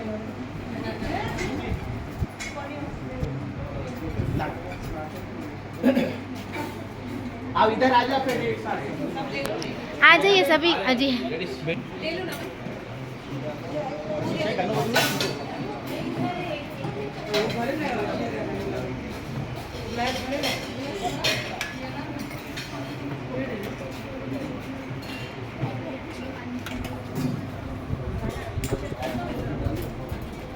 दूसरा लाके रखना, आवाज देनी पड़ती है।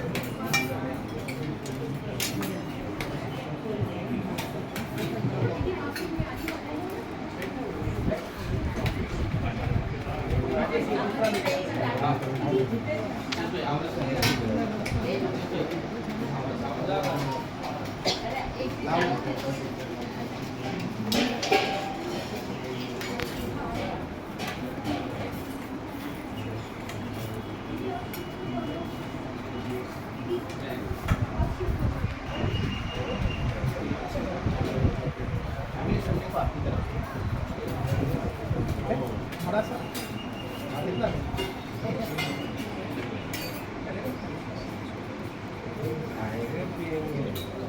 बनेगे बहान।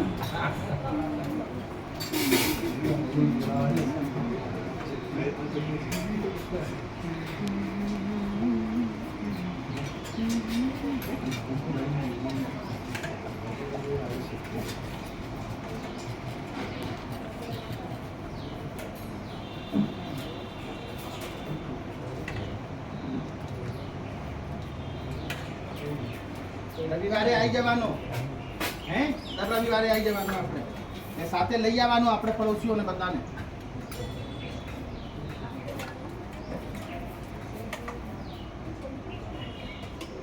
રસ ખૂબ હે પીના ખૂબ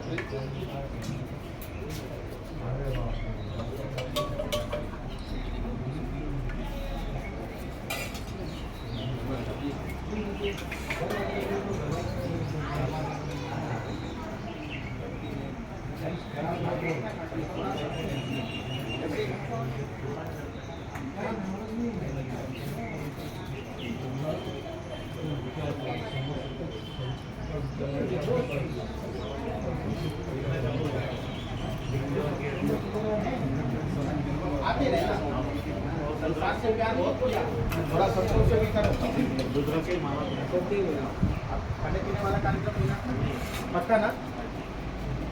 ये केवल कह रहे जो लोग रुद्राक्ष की माला पहनते हैं वो खाने पीने वाला कार्यक्रम नहीं होना चाहिए। हाँ नहीं तो फिर उल्टा असर होगा समझ रहे। क्या करूं? ये ध्यान रखना इसमें डालो। देने का काम मेरा है संभालने का आपका।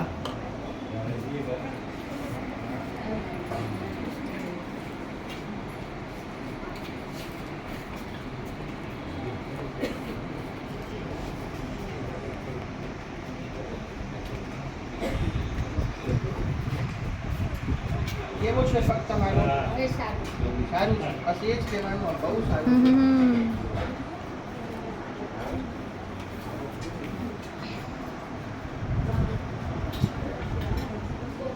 ये नहीं आई आज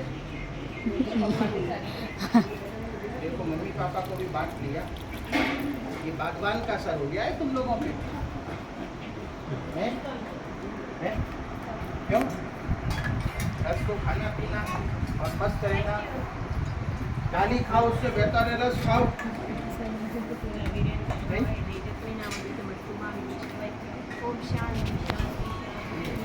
ला और ला भी.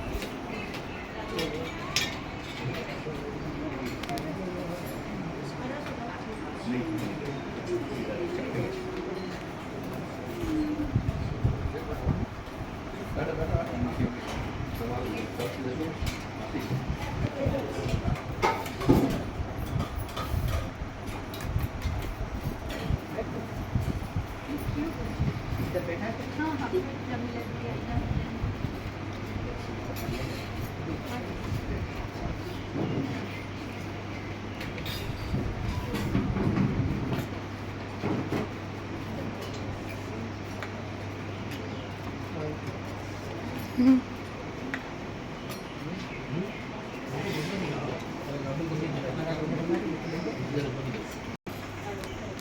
कोई रहा नहीं ना.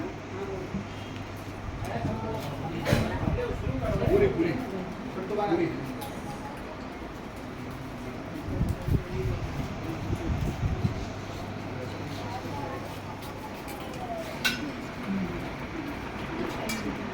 नहीं तुम्हें पर अपन दिए सब अपन आगे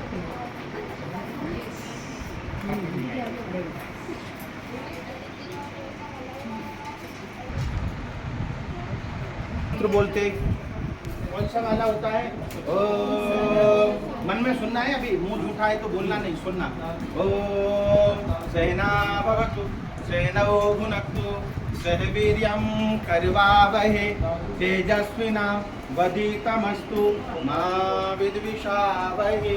ओम शांति शांति शांति. ठीक है.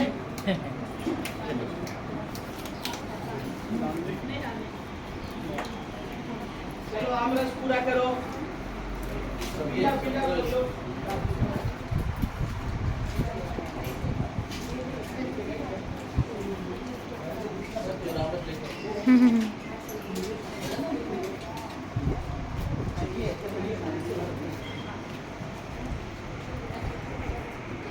वाला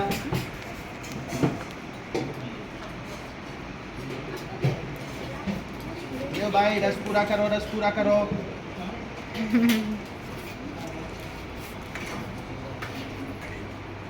मम्मी जी रस पूरा करो.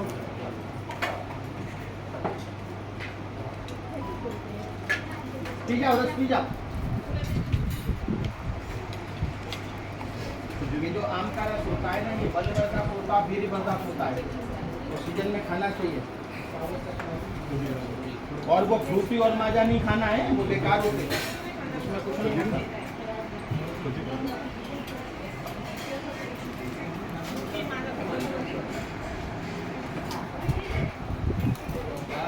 पी जाओ, रस पी जाओ. पियो पियो पियो. बहुत है.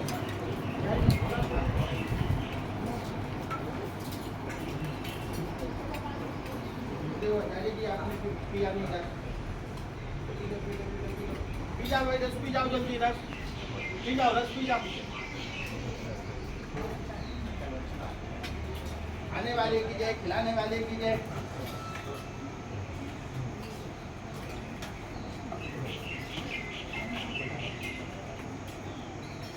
लेके आओ, रस और लेके आओ.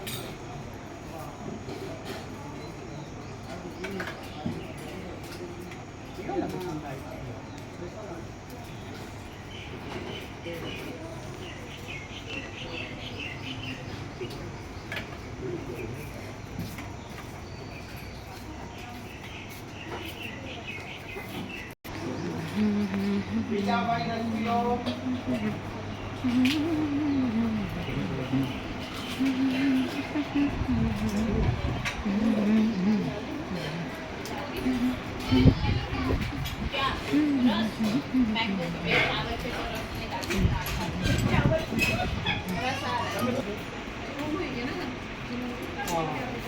रस वाला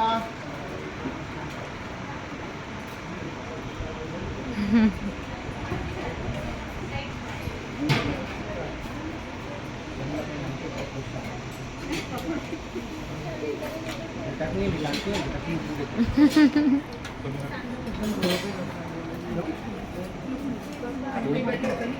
बैठ जाओ खाली सब।